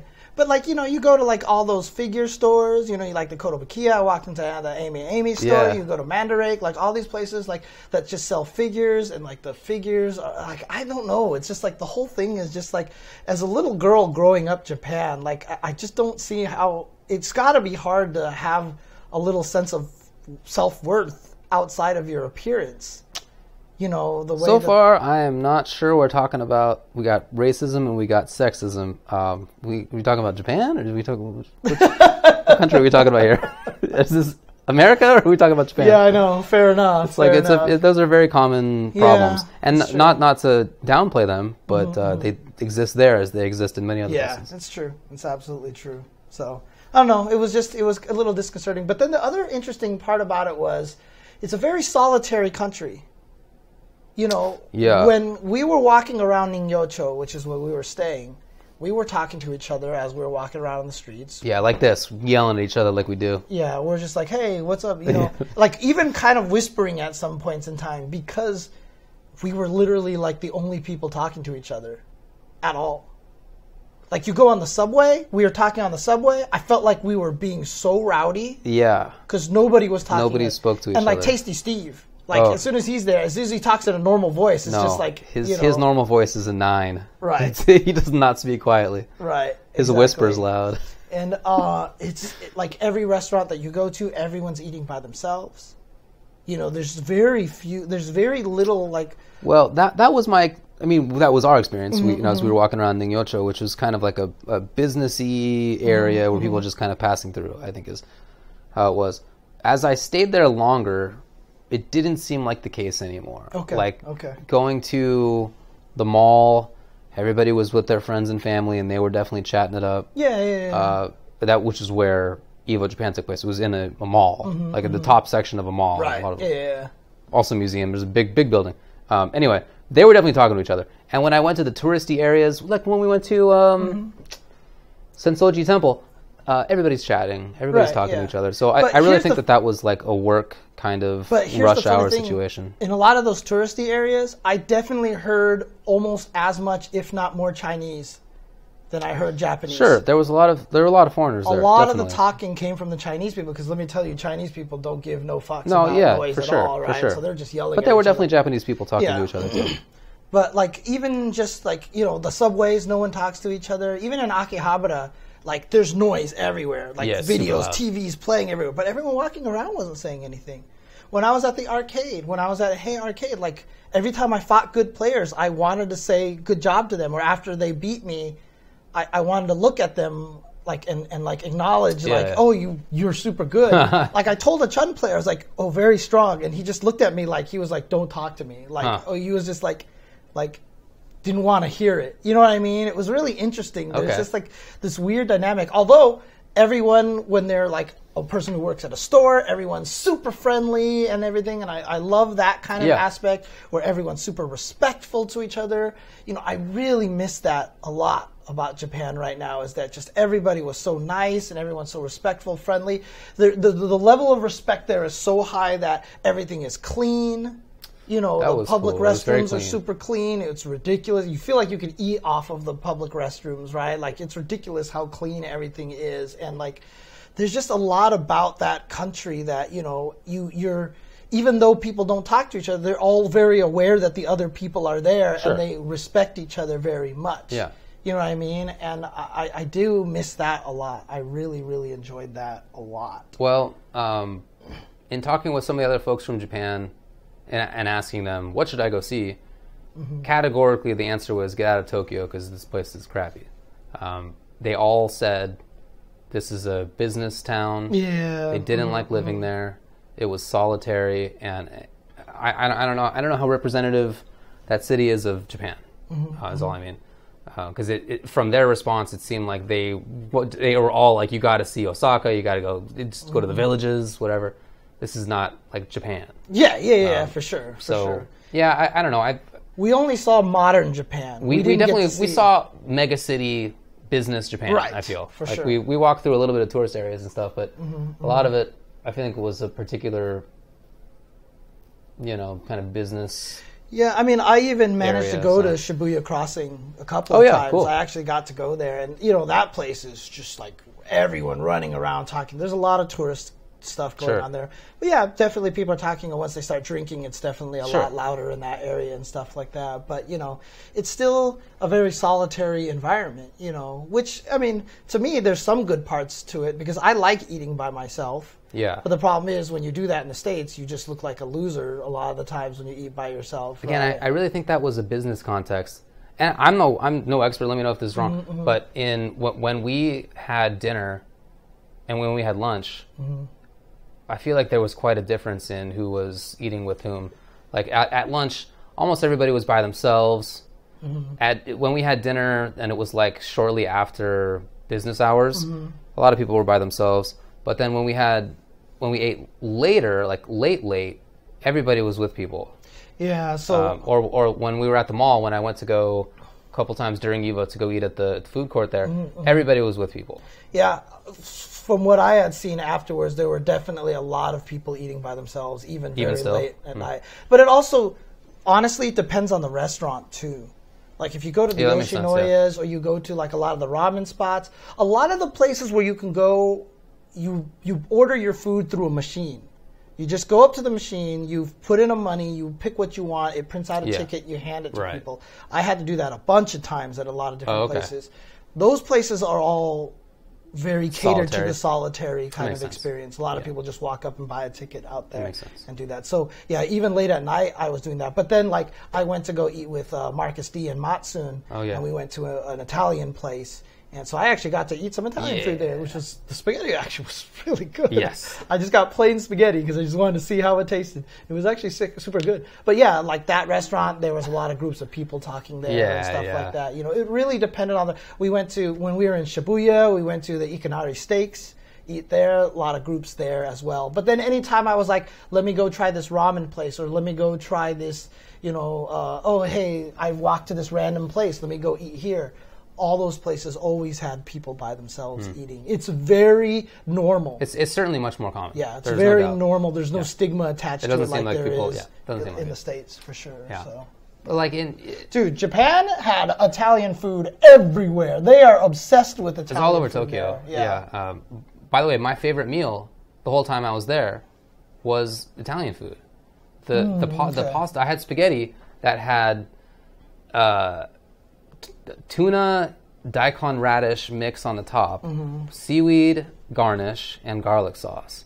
And that like mix of Japanese and Italian flavors was really unique. I'd never had anything like that. Right, yeah. And I think that's what made me like it so much. Everything was good, for sure, but I just thought like that was so unique that it's what I really liked about it. It's funny because some people are like, I can't believe you had spaghetti instead of ramen. Dude, I had ramen 3 to 4 times while I was out there. Definitely the first meal. I had was ramen. We had ramen the first meal. Yeah. I went to the Kikenbo place, which is one of Fudo's recommended places. That was the place I stood in line for 40 minutes to go eat ramen. That ramen might have been one of the best ramen I've ever eaten in my life. Then I went to eat a Tsukumen ramen that was recommended by Gerald. Dude, I had ramen everywhere. Then udon noodles. We had udon. I even went. Super so good. the place that we ate was a chain. Oh, okay. And I ran into one again, and I was like, you know, I really wanted what David had, and so I actually went there and I ordered. So trust. I had noodles all week long. I had so many. The reason why I got the spaghetti is because I had eaten so many of Japanese noodles, and that was my third meal of the day because I had already eaten dinner. I didn't want to eat dinner, but Matsu was like, come with us, and we went, and he was like, order something. I was like, okay. For sure. And so, I figured I could spare one meal on spaghetti. I mean, it was spaghetti. Like, it was literally spaghetti noodles. Yeah, That kind of pasta, right? It was spaghetti. Yeah. It was just different other than that. Anyway, my experience in traveling internationally is that the things that, like, you notice things that sort of put into greater relief the things that you are also where you come from, but you don't notice because they're so common. So, yeah, like hearing my friends talk about how policemen stop them in the middle of the street to check their bags because they're black. Is like, wow, that's jarring. But then I think, oh, you know, cop murdered a guy like yesterday.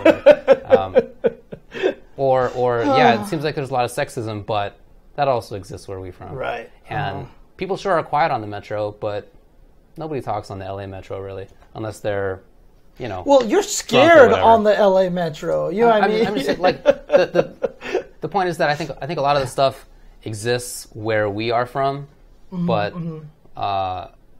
it's not easy to recognize the things that are around you constantly. And when you go see a new place, you are recognizing everything for the very first time. And so the things that jump out to you seem like they are like, wow, this is so different, but they exist where you're from.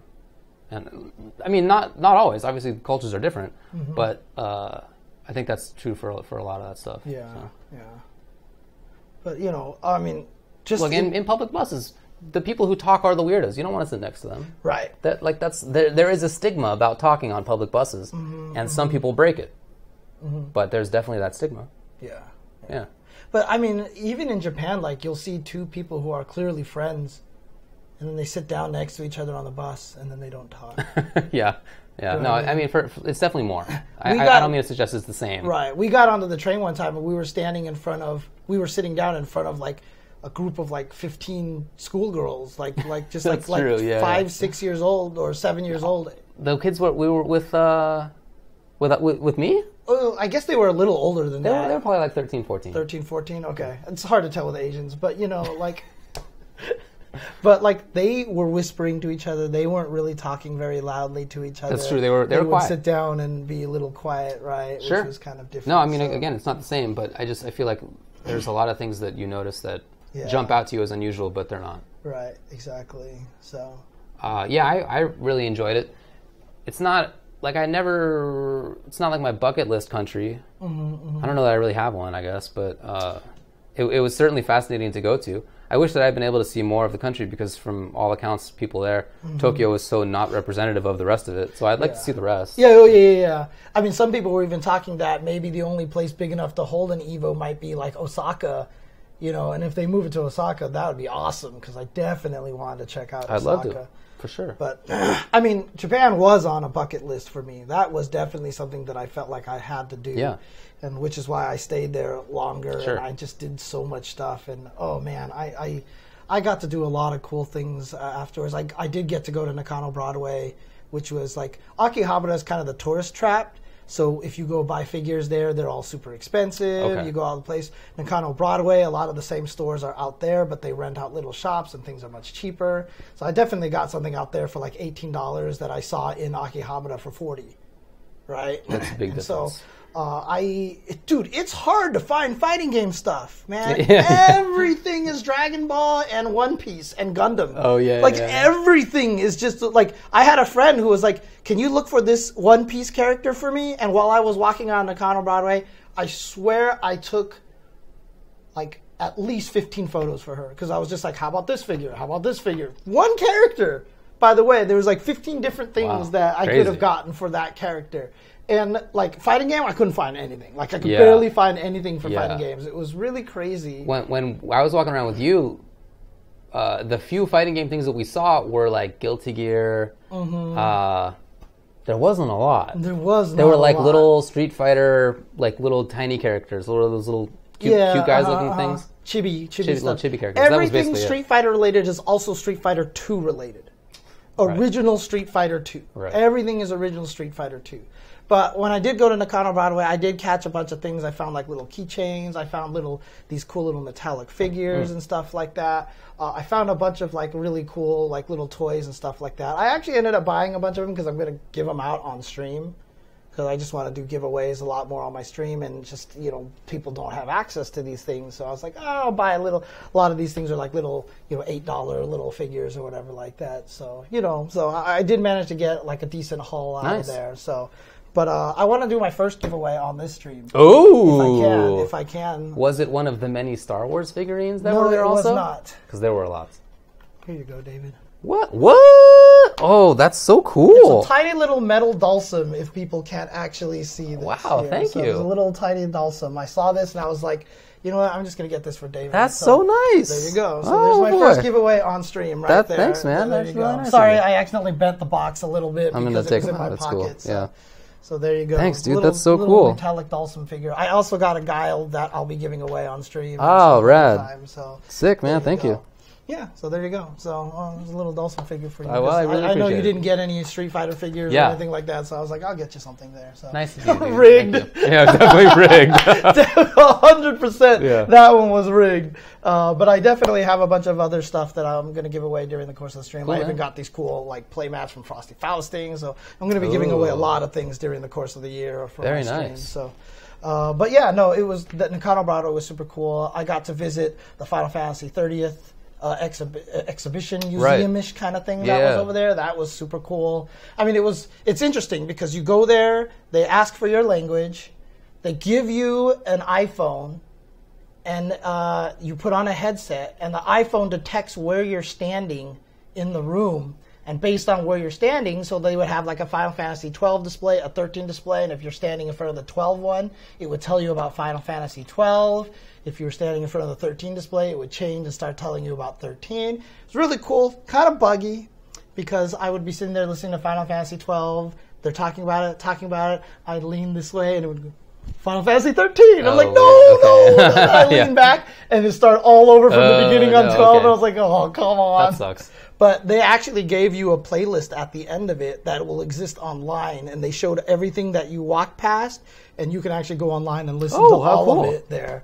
It took me everything in my power not to buy everything at the gift shop at the end of that. I had, seriously, at one point in time, I had like 7 things in my hand, and I put almost everything back because I was like, I can't do this. Yeah. But that thing was super cool. It was just really cool to see a lot of the Final Fantasy stuff. They even recreated Eris's little flower thing with this light shining on it in the church. Dude, it was really cool. It was cool to see all that stuff.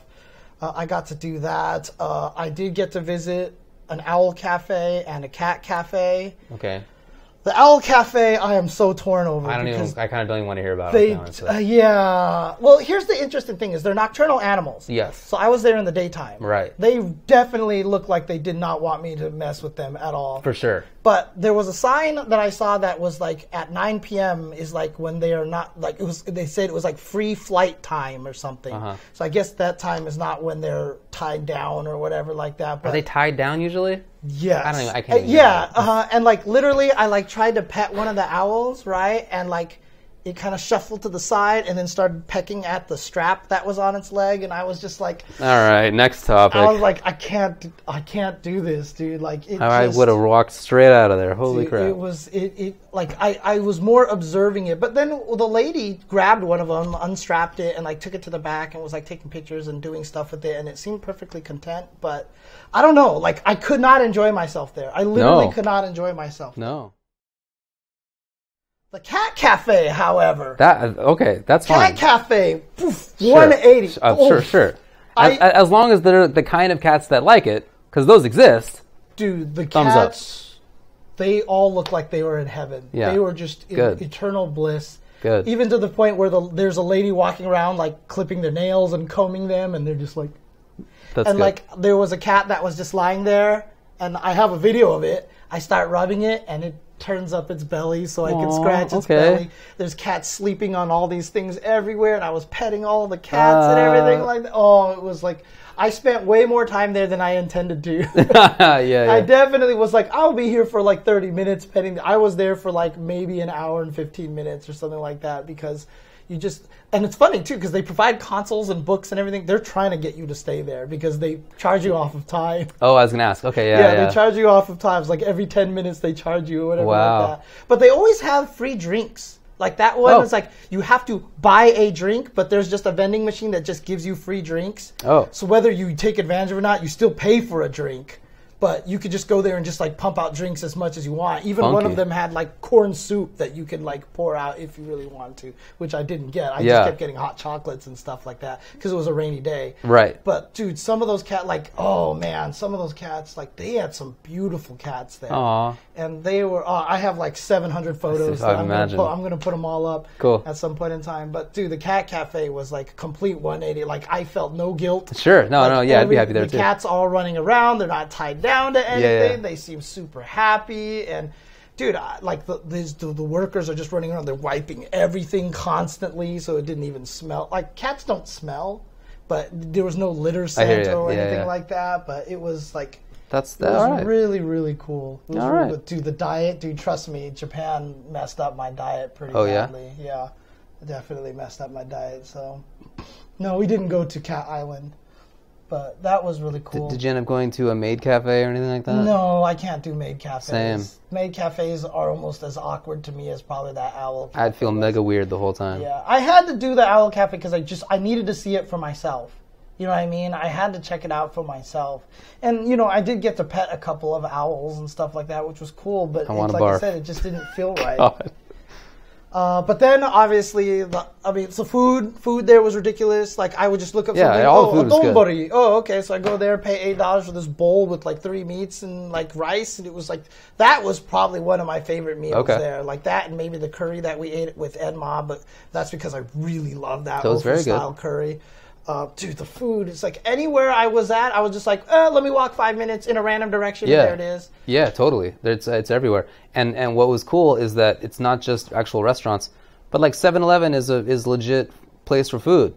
They get delivered food, and then they like chill it, but you reheat it, and I had ramen there one night, and it was super good. Super good ramen. I had chicken curry there one night, and it was also really good. Yeah. And their baked goods were really good. The pastries there. Because the thing is, everything in Japan... Pretty legit. I mean, people have always said if MSG is truly bad for you, everyone in Japan would be dead, right? I mean, because they put MSG in everything in Japan. But as a result, you know, the food is very salty, right? Because MSG is just an alternate kind of form of salt. And true story, the person who said that MSG is bad for you and causes cancer...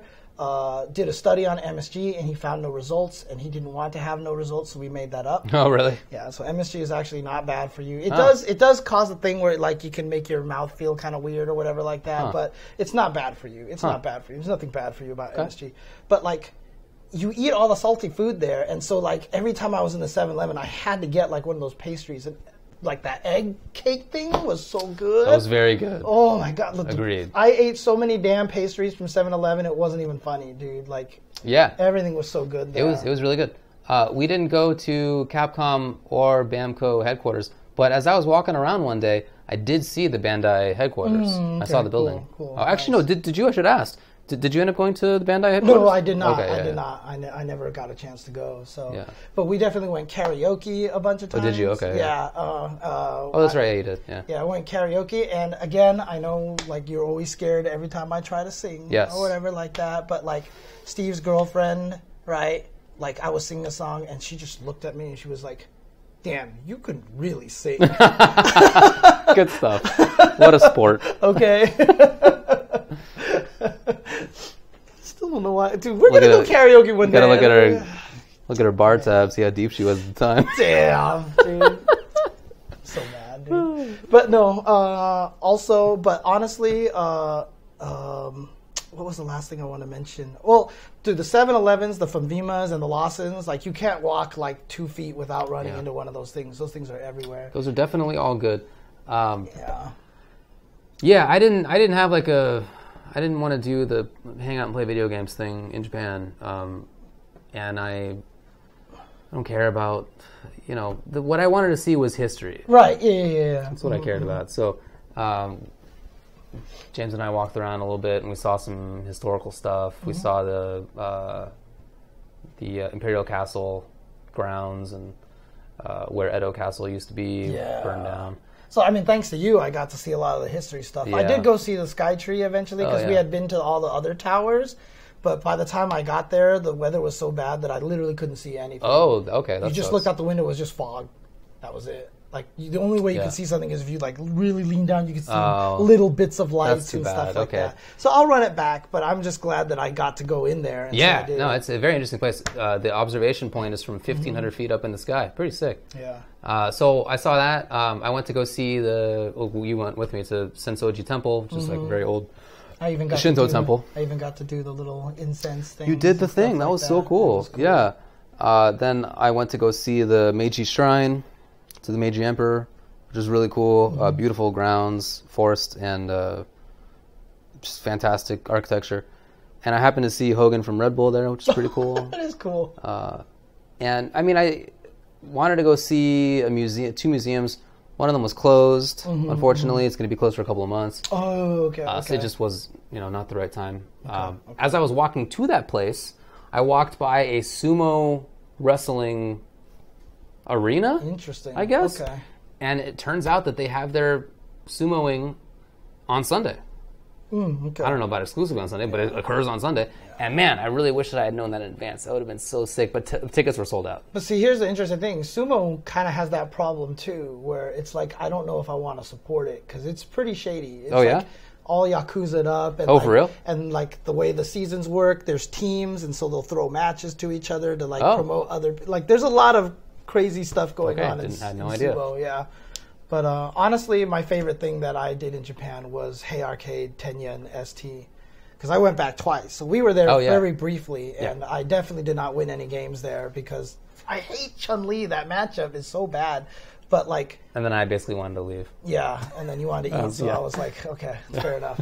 But I went back a couple of times. In fact, the second time I went back there, I had no intention of going back there. Oh, okay. I just happened to be in Akihabara, and I was trying to like visiting all the stores, and I wanted to see if I could buy a couple of other things. I was hunting for that. Was when I walked into the porn store by accident because I was hunting the magazine for Tupperware and everything like that. And I just walked by Hey, and I was like, God damn it! And I turned in and walked in and played. But like the first day I went there, Matsun and Nakamura showed up because people told them that I was going to be there. And really? Like that. So I ended up having dinner with Matsun. Marcus D was out there. He did a lot of the translation for me. Okay. And did you see the tweet that I had? Like when we were all eating dinner, it was me, Marcus, and Matsun. Like we started talking about guns in America. Because like Matsun was like, does every family in America own a gun? Because that's what we hear, that every family has a gun in America. And I was like, that's actually not true, whatever, blah, blah, blah. And I asked him, I was like, what's the gun law in Japan like? Like, how does that work? And Matsun's answer was basically, it's like, Japan cannot have guns. He's like, cannot have guns because if everybody had a gun, we would shoot all the claw players. Okay, that's good, yeah. I was like, okay, fair. Matsu's actually a pretty funny guy. Yeah. He's actually a pretty humorous guy. But it was super cool. There's a guy there named Kamaraya who was a Ken player. They called him Sweep Master because he just landed sweeps like ridiculous. Okay. He like landed on everybody, and apparently he's the guy who taught Daigo footsies. Oh dang! He's the guy who actually showed Daigo how to play footsies. It was interesting. Like 20 years ago. Yeah, and it's weird because knowing that, I was able to actually fight him pretty decently because I was noticing how he was sweeping everybody. Yeah. He was just so good at walking up and sweeping out of nowhere. So when I got to that range, I would just stick out low forward, and he would walk into my low forward a lot and stuff like that. So it was crazy because that first day, I started winning a lot more. Like I actually won a bunch of matches. Like Nakamura fought a guile and lost. Nakamura, of course, being one of the greatest camis in Japan. And then I would play that guile and beat him. Dang. I'd be like, yeah, for sure. Okay. I was like, Feel yourself. I was actually feeling Definitely. happy. But even when I fought Kamaraya, when I fought Matsun, like they beat me most of the time, but like I would always get super close. And I would always lose to some stupid cami thing. Like I drained Matsun down to no life. I had 80% of my life. He knocked me down once. And then he jumped to cross up, and Cammy's guess time for cross up, and I guessed the wrong way, and he stunned me, and I died. So I was like, wonderful. But yeah, like, dude, the next day then I went and played, and like a Chun-Li player was beating me really badly again. But then towards the end of the day, I beat him 3 in a row to end because I just started picking up new things. Like you can't not get better when you're playing that fight. Sure. But there was a fail. So I had always believed Cammy Fei Long was like even.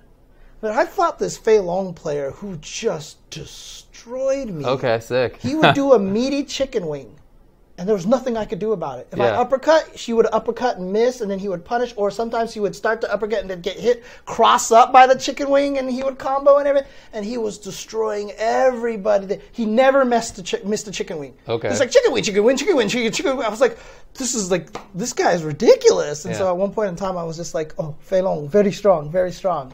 And he actually was like, oh, cool, thank you. He was actually very nice about it and everything. Yeah. And then I was playing a little bit, and he walked up to me, and he pointed to a tweet from a Japanese player. He's like, you James Chen? And I was like, yes. He's like, my English not good. I know you, though, and everything like that. So I was talking to him and everything. And then he was like, oh, my name is Kuros. And I was like, Kuros, huh? Okay. And I didn't make that connection gotcha. until afterwards. I was tweeting about him. Like, I met this player named Kuros, and I was like, maybe cross. And then I was like, shit, I totally know. I commentated some of the. He's like one of the 2 greatest Fei Longs in Japan, like him and Koemon. And I was like, oh my god, it's cross. That's of course. Funny. And so, yeah, now I don't feel so bad getting destroyed by him. But to be fair, towards the end, I started doing better against him. Like, I wasn't falling for a lot of the things. Very nice. I would come really close to beating him. In fact, I did beat him one or 2 times. And so he actually said my Kami was good. I don't know if he was being nice. You know. But, you know, it was, that's cool, dude. What a great experience playing ST there, dude. Like, that is easily by far the thing I'm going to miss the most. That's good. Dude, I don't know what any of the players look like. I have no idea what any of, like when I saw Nakamura, I wouldn't have been able to pick him out because I have no idea what he looks like. Someone had to point him out to me and everything like that. So definitely. But yeah. Yeah, you can just walk into places and there's porn, but it's like usually in the basement from my limited experience. It seemed like it was in the basement. Not always in the basement? Not always. Okay. So. But yeah, it was really, really cool. It was really cool that the ST stuff was. I had so much fun playing that. Like, if I had stayed there for another week, I definitely would have played video games for sure. Dude, and I just didn't want to spend my 5 days. Yeah, of course. And the craziest part was 10 yen, which is 10 cents. So basically, like I played like 30 games. It was like $3. That's pretty sick, I gotta say. And it was just off the Suica card. You're just like beep, right. beep, and it was so much fun.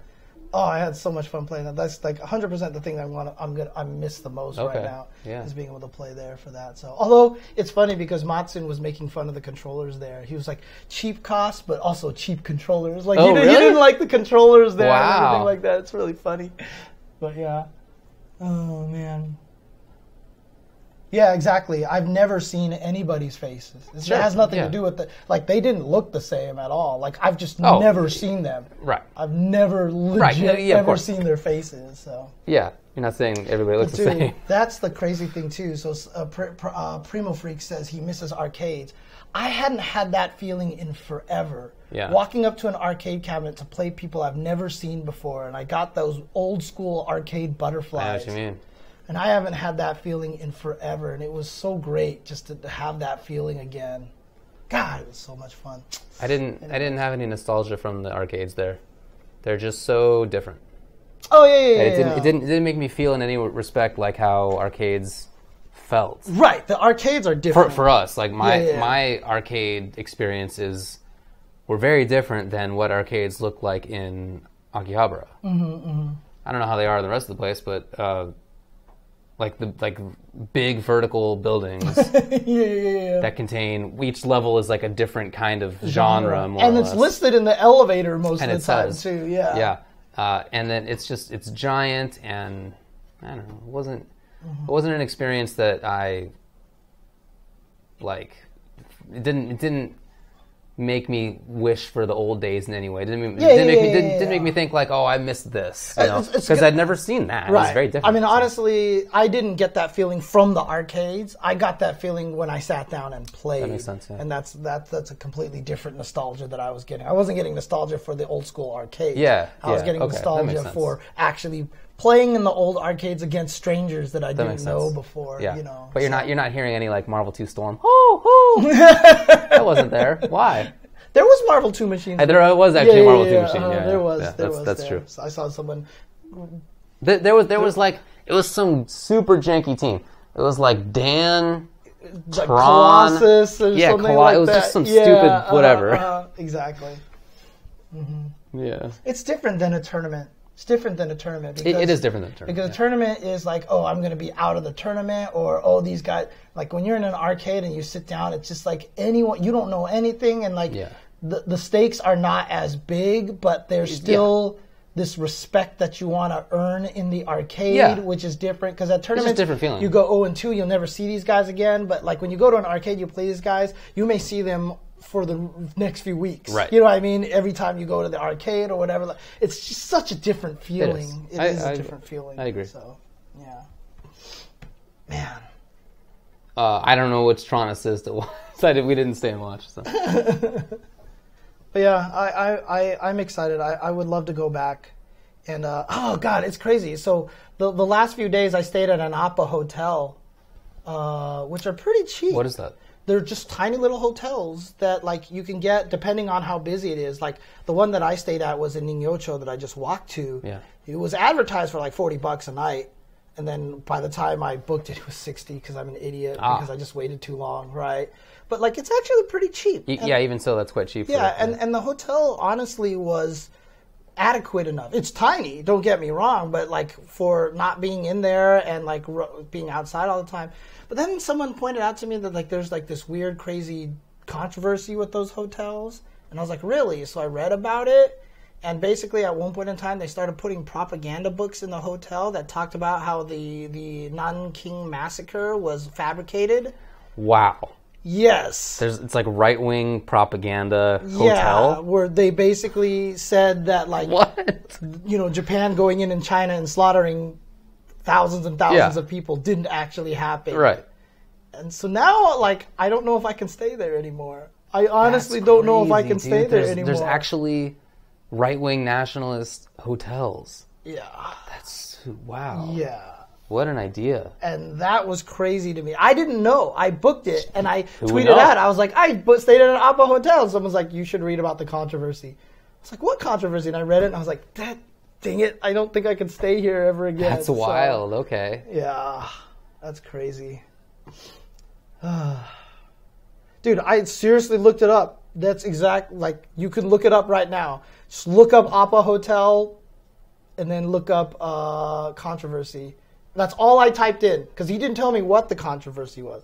It's the Appa Hotel, APA Hotel controversy, and there's whole articles about it. So, yeah. I just now I'm imagining somebody from Japan coming to the US and staying in a hotel, and then somebody coming back and being like, hey, I stayed in like Motel 6, and people being like, you know, they're trying to push Jesus on you. The Bible in every single... Right. Dude, I'm just scared for everyone in Japan who comes to America and goes to a 7-Eleven.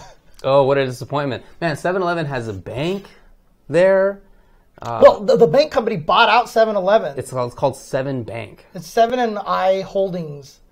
Yeah. Crazy. Like, literally that company bought it. And so that's why... And I guess 7-Eleven has roots in Japan. Oh, really? I guess. Is it like, from Japan? And I'm not sure. Like, are we totally backwards here? Because I thought it was America, then went to Japan. But like when my brother pointed out like an article, I started reading the Wikipedia. It sounds like there's like a lot of the roots are in Japan. That's actually so funny.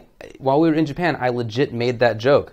I was like, man, I bet Japanese people think that 7-Eleven came from Japan. They'll be surprised it's in the U.S. and a piece of crap in the U.S. But actually, I'm the wrong one. It might be. I'm not sure 100%. You can do the research. Yeah, I'll check it out. Like, figure it out. Yeah. So, but yeah, dude, 7-Eleven is the most amazing store. According to Burning Pyre, Japan, 7-Eleven is Japanese owned, not originally from Japan, but they bought it years ago. So they bought even the American company of it, and now they own the whole thing, basically. I see. Yeah. Okay. I see. Yeah, convenience stores are serious business because, like I said, you could not walk. Like, anytime I was anywhere.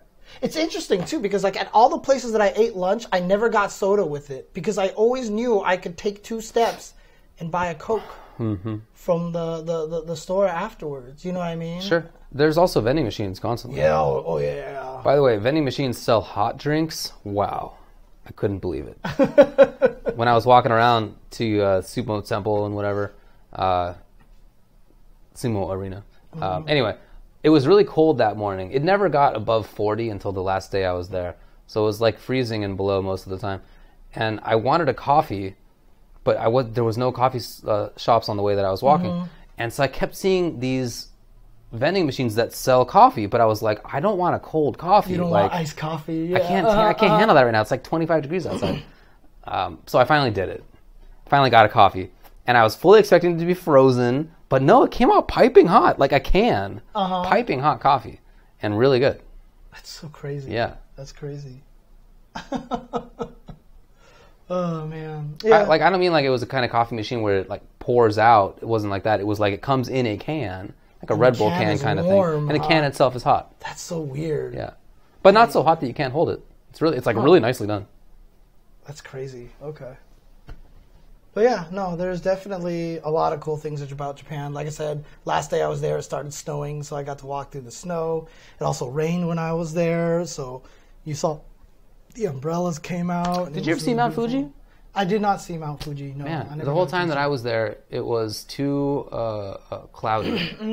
There was one day where it was really bright and nice, but that was tournament day. Right. So I couldn't go sightseeing, unfortunately. Dude, vending machines are definitely not a joke in Japan. Like, dude, one of my favorite images that I saw, though, was that at one of the 7-Elevens, you can tell, because 7-Eleven is a convenience store. You buy things that you need in emergencies, or you just might kind of impulse buy or whatever. But I took a picture of a section of there where there was a column with a whole bunch of cards for Nintendo 3DS games. Right? Like, you could just buy them and then enter the code in, and you could get the game there. And right next to that, just a giant, like, 4 shelves worth of dress shirts. In 7-Eleven? In 7-Eleven. Yeah. And I just thought that was the most interesting juxtaposition and contrast to what... So it's like, that's the emergency kind of thing. Because if you're a businessman in Japan and you're walking around and you spill coffee on yourself... Okay. You're like, shit, I need a new shirt. You just run to the 7-Eleven and you buy a shirt. Okay. Like, they sell dress shirts in 7-Eleven. And you get a new Nintendo game one Right. year. Or if you want a Nintendo game, you could buy... Like, it was weird to see, like, here's this gaming thing, but here's this business thing in the 7-Eleven. I just thought it was really fascinating to me. I bought an entire gallon of 50 proof sake from 7-Eleven. It was in a milk carton looking container. Jesus, okay. And it was a gallon. And it was under $10 USD. Dang, it was crazy. It was so much. Under $10? Yeah. It was like 980 yen or something. Yeah, it's weird because like it was super tasty. Everyone always talks about how expensive Japan is, and I feel like you could actually live there for pretty cheap if you do it right. The housing situation is quite expensive. Yeah, but food and drink and whatever, transportation. Taxi. Oh, I had to take a taxi. I had to do it one time, and it was not good. And then also, like when we all went karaoke, that was super expensive as well. But like, if you just go there and go like to the random ramen shops, the random donbari shops, and just get small... Yoshinoya was amazing. That was actually better. Yeah, Yoshinoya was really good. If you just eat those places like that, Yoshinoya, you can get a rice bowl, a decent-sized rice bowl for $5, $5.50. You just do that. No tip. Just get it and walk away. So by transportation, I mean the metro. The metro's like $1. Yeah. It's really nice. So Japan is... Yeah, that's the thing. That's what I thought. I thought Japan was super expensive to live in. And when I went there, I discovered that it's not. That you can live there for very cheap and eat the most ridiculous amount of foods. And let me tell you this. I've only been back a couple of days. And every place that I've eaten so far, I have felt way too full afterwards. Like, I actually really enjoyed the portion sizes of Japan a lot. So... no, I didn't finish that whole sake. That was I brought that to the tournament. Of course. And shared it with a bunch of friends, and then lost it because basically the security came in, and they were like, "It's not allowed." And I tried to play like, "Oh, I'm so sorry. I had no idea," whatever. So I like. Ignorant gaijin. Sorry, I've never been to a fighting game tournament. I don't know how these go. No idea. Okay. Yeah, so I hightailed it out of there, and I got lost as I was like walking away. So. Okay. Let's talk about pooping. Well, before we get to that, I just want to say that obviously my experiences too are going to be biased by the fact that I am in SoCal, and you can't walk anywhere in SoCal. Like, so I can walk to where I happen to live, but that's very rare. Right. And I saw you tweet about that, and like literally that night I had a dream. Like I was at your place, and I was like, I'm going to go walk to one of these restaurants. Yeah. And, like, I mean, it was a weird dream, but it's like two blocks in any direction. Yeah. But obviously, for me, it's not like that here in Santa Monica. So, like, I was definitely spoiled by a lot of stuff in Japan that you can do in New York just as easily. Yeah. But, well, I mean, there are some places in Santa Monica where you can do that as well. But again, it's rare. Yeah. Like if you live near 3rd Street or whatever. But again, rare. Pooping. Yeah, it was great. Great experience. No, I mean, it's just like every single toilet has the full heated seat, bidet, dryer. Not everyone had the dryer. Oh yeah, all the ones that I tried had the dryer, and they all had something that was called like power deodorizer, like something like that. Whoa, okay. Which I never used, so I don't know. Maybe I should have a couple of times. It's just they are into that, and it's like they all have at minimum like the techno toilets, even maybe not all dryer, I guess, but they all have fancy stuff at least. So. Do they? And like instead of having the little paper thing that you actually put around the ring, like all the public bathrooms that I went to just have this little thing that you pull out the toilet paper and you spray on it, and it puts a cleaning lotion on there, and you actually clean the rim. Like that's what you're supposed to do, like in those toilets over there. Yeah, makes sense. But it's crazy because, like, you know, you go to a public bathroom in the United States, and like, you know, these are the grossest things imaginable because just no one cares, right? Like, you know, you just pee everywhere or whatever like that. But like everyone in Japan was like super clean and everything like that. It was just like. It was ridiculous that, again, there's that respect thing. You know what I mean? Like, you just don't do that when you're in Japan. You just clean everything and just make sure everything is super clean. And, the toilet seats are all heated. They're heated. Oh, man. The heating. And again, it was under freezing for a lot of the time. Yeah, so that was pretty sick. Heating thing was definitely nice. That was definitely nice. So, oh, man. It was, those toilets. Yeah, Weijin 123, I did the same thing. Went to use the toilet early in the morning. It's cold outside. I figured my butt was about to freeze off. No. It's great. Sat down and quite pleasant. It was like it was warmer there than it was anywhere else. Yes. Mm-hmm, mm-hmm. Yeah. Pooping was definitely a whole nother experience. It was an upgrade. In Japan. It was an upgrade. Dude, even the Airbnb we were staying at is genius. But like when you flush the toilet, instead of filling the toilet bowl normally, there's a faucet on the top of the toilet that sprays water down there. So you can just rinse your hands real quick, you know, off of there. And so you're just using one source of water. I don't know. I thought that was also pretty genius too. I agree with you. A lot of smart stuff there. So. I wonder how much those toilets cost. Must be a lot, dude. Are they? Because they're just in so many different... Yeah. Like everybody has them. By the time it gets to that point where they're easier to mass produce, they've probably lowered in prices. It's the whole argument that I've always had about houses, right? Like I feel like houses would be so much more technologically advanced if there was a commercial impetus for them to design things at better mass productions and stuff like that. But we're still living in the Stone Ages. A super suburb. Yeah, I still feel like we're living in the Stone Ages when it comes to houses and stuff like that. Like, so like you compare the advancement of cars versus houses, and like cars now drive themselves, they can park themselves, they've got like crazy all this stuff. In houses, like we're still my houses don't go anywhere. We're still walking around and manually turning on light switches in every room and stuff like that. You know, like what is going on? But it's because there's no reason for them to develop higher technology because that makes the house more expensive. And there's no commercial competition when you sell houses and buy houses and build houses, so it's always the cheapest way. Kind of a weird market. Yeah, it's a strange market because like if Toyota and Honda, like if you bought a lot of land and you're like, you know what, I'm gonna go shop at Toyota for my house, and then they build it for you. God, the technologies that would come with your house would be ridiculous. But then the problem is if you move, you can't take that house with you. You can't always buy a house on an empty plot of land. So, you know, it's just a very different thing. So houses are super antiquated, in my opinion. So, well, yeah. That's a whole other story. That's a whole other conversation. Yeah, they were cool. The toilets, I'm sure you can buy that stuff here in the U.S. In fact, I've seen toilets in the U.S. that have bidets. It's not unknown to me, but it's super, super rare. What a line. We have heated toilets, but it's Congress and the White House. Genius. What a line. Yeah, I had a good time. It was a nice country to visit. I wish I had seen more of it, but I just didn't have much time. And I would like to go back. Yeah, for sure. And have more than 2 weeks' notice so that we could plan it out a little bit better. Yeah. Thankfully, I had already known about Arcadium, a.k.a. Carl.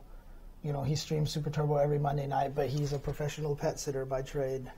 And so he took care of my cats while I was gone. And he was above and beyond because it's his profession and stuff like that. So shout outs to him. Shout outs to Carl. That's awesome. Honestly. So.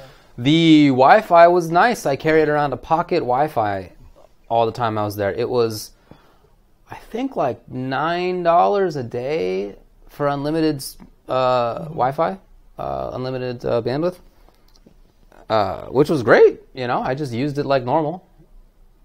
and it was nice and fast the whole time. I never did like a speed test or anything, but it was good enough for whatever I was doing. Hey, I was leeching off of you a bunch of times, and it was great. It was made for 5 devices, so there was a period of time when you were on it, my phone was on it, and my tablet was on it, and it was totally fine. So it was awesome. It's really cool. Yeah, it worked everywhere. It worked underground, dude. In the metro. When I went to the Appa Hotel, like I had a Skype call with somebody because off of their Wi-Fi, because someone wanted to like talk to me about like Evo Japan or something like that. I did download speed tests. The speed was ridiculous in the hotel. Like the hotel Wi-Fi was actually super fast. Like what Pretty a concept having good internet infrastructure in your country. You know, sounds nice. Honestly, obviously, the country is much smaller, so they don't have to do as much. But still, God, the U.S. infrastructure for internet is so bad. We could do a lot better. Yeah, Japanese games all have terrible netcode because their internet is amazing. I have heard that. Yeah. Yeah, like not even joking. I've heard that's part of the reason. Yeah. Well,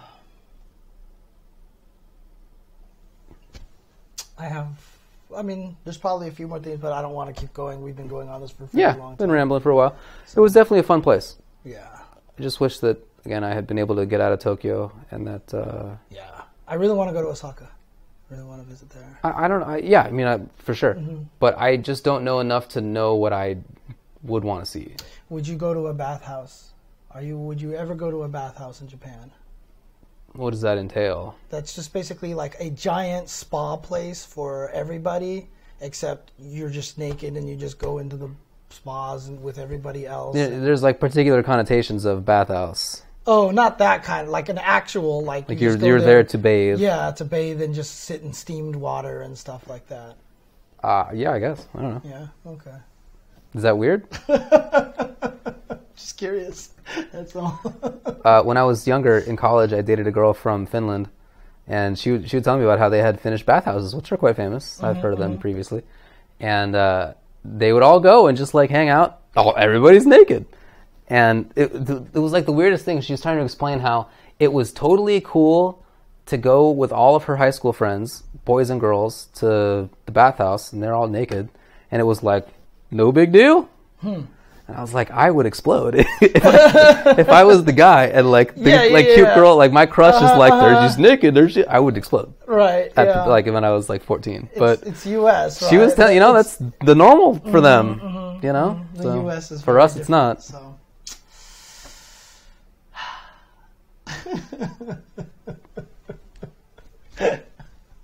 Oh man, interesting. Okay, bathe in salt and tea. Interesting. Okay. Yeah, we definitely have a more restrictive culture when it comes to that kind of stuff than many places. That's for sure. Yeah. For sure. Yeah. Okay. Yeah, I'm kind of Wookiee-like, I suppose. That's why the dryer was particularly important on the toilets for you, right? So. Let me tell you, those bidets only cause more problems if there's not a dryer in there. It's only worse.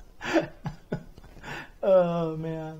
Evo lineup is going to be announced tomorrow. Not sure the time of day. I thought we talked about Michigan Masters a few weeks ago. I feel like we did, no? Yeah, April 14th through 15th, so that's coming up. So, which tournament announcement did we miss, Curly W, besides Michigan Masters? Which one? Curly W talked about it earlier. Michigan Masters. I thought we did talk about that. That's what I thought too, but apologies if not. Yeah, okay. It's in Michigan in April, run by the YASC boys. So there you go. So yeah, that's going to be taking place in April. So wasn't it announced till now? Okay. I put together a big doc for myself of all of the upcoming tournaments for the entire year in the whole world that have been announced, and it took like a long time. Right. Because there's not like one obvious easy spot for it. Dude, I saw Rick, the Hado, was doing the same thing. He was trying to put his own document together. Yeah, he definitely helped me out with that. Oh, cool. Okay, I used some of his resources for that. Cool. Yeah. No, the FGC in Michigan's actually pretty strong, I believe. They have a zine for sure. Yeah, there's definitely a lot of strong players out there. A lot of Detroit players. That's where Wolf Krone is from. the Corn Boys, a lot of them are out there from there. Yeah, so. There's an Ann Arbor scene. I know they have more than that. Yep. Well, what would you say was the most shocking thing you noticed while you were in Japan? The most shocking thing I noticed, huh? People didn't lock their bikes. Yeah, that was that. So people just rode their bike and they stopped wherever they wanted to, up against the wall, not right, the road. Or were parking spaces. Yes, in a bike spot. But yeah, they just walked away. Yeah, they just stood there, set it up, walked out of here. Yeah, that was actually probably one of the more shocking. That was wild to me. Yeah, dude. My girlfriend's bike was stolen from our garage in our apartment. Yeah. Like somebody broke into the garage and then also busted her bike lock. Like there's multiple steps to go through. Right. And that happened. But in Japan, in Tokyo, there it is. Right, everyone's saying like in America, your bike would be gone. No, I'm telling you, like you can't keep it. Like we literally keep her bike now in our apartment. Right. We can't trust the garage. Yeah. And I'm not in like a crappy area. It's just how it is. Yeah, that was probably one of the more intense, like shocking things. It was just like they don't have a bike theft problem. Right, because like it implies more. Right. Yeah. It implies that there's more, like not just bikes that people aren't stealing. It's like if they're not stealing bikes, it's probably not stealing other stuff. We even started asking, like, do they even lock their cars? I wanted to know, and I didn't find out. Yeah, we could have probably tried, but but that was actually pretty crazy. So yeah, girlfriend, crazy. Maybe not for long though. Excited. Or I should just go.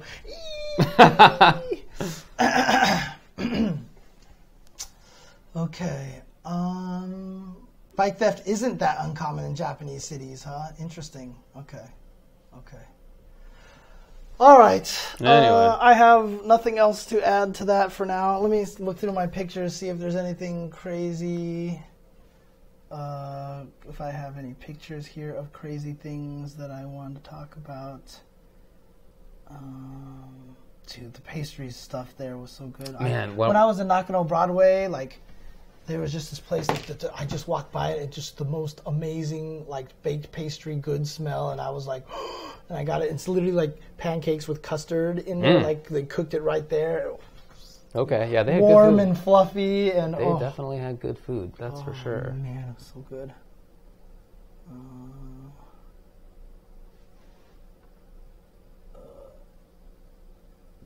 Look at this, dude. I mean, it's a cat. Hi, kitty cat. It's such a pretty cat. No. You can't see it, but it's got like the little jaguar spots on it. Yeah. It's so pretty. Little orange boy. Yep, but you know what?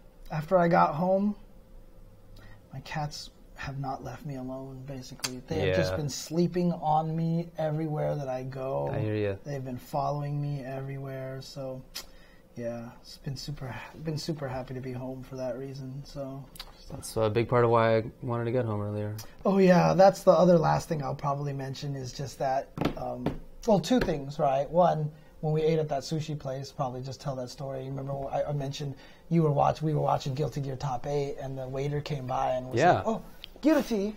And he was like, oh, Evil. And then he looked at you and me and was like, oh, YouTube. Yeah. And then he started like bowing to us. It was actually kind of funny. That's how it went. Funny. Yeah. And then we left, and we happened to pass by it again. We passed by it again because we like took the wrong direction, I guess. And got his picture. Yeah, you were like, let's take a picture with him. And that was a good call because he was super happy about it. He definitely was. Yeah, I was happy about it too. Yeah, that's cool. Exactly. That's actually a good question. Did you say YouTube or YouTube? YouTube? Oh, that's a good question. I have no idea. I have no idea. Yeah. But also another thing too that I wanted to mention was that, man, so Transformers, because I'm a big Transformers fan, and there's Transformers stuff everywhere over there. And God, like if I was collecting Transformers, I'd be dead. That's Fancy Town. I would have been so dead. I would have spent so much money. Yeah. Oh God. Yeah. There was definitely a lot of very old school classic toys there that were selling for a lot, and I was just like, God, I want to buy all these things. Yeah, I mean, I saw some of them. They definitely look cool. Yeah, I took a bunch of pictures from the Nakano Broadway place, so there's just like like Computron, and oh god, there's all these cool things. I did not pick up. Yeah, he probably said YouTube. That's fun. It's funny. Curly W, where the streets have no name. It's a good reference. Speaking of YouTube, because also the way that Japan does addresses, most streets don't have names. Instead, what they label is the block itself. So and the building, the block and the building itself has a number.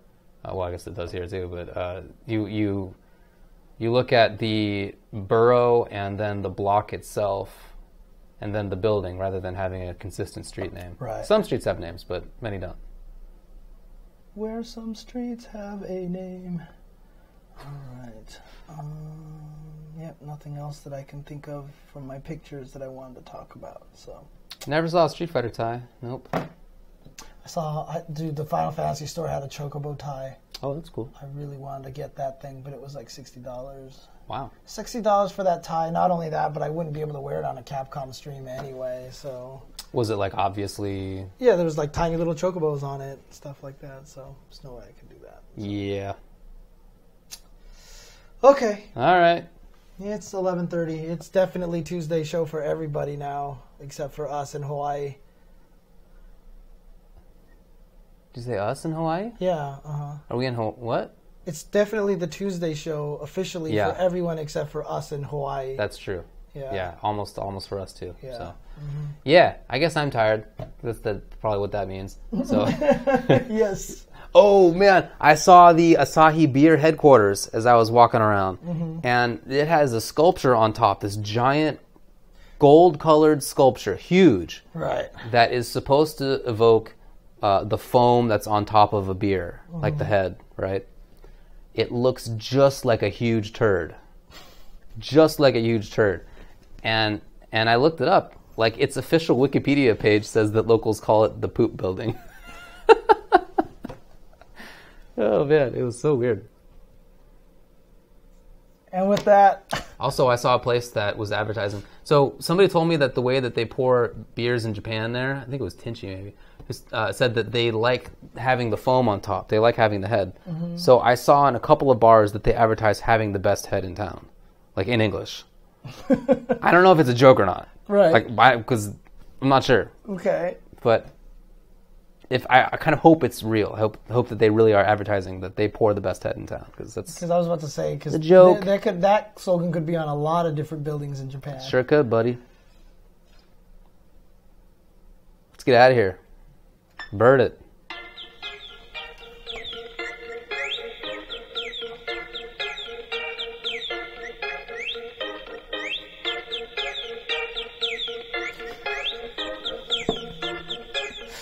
Oh man. Night, everybody.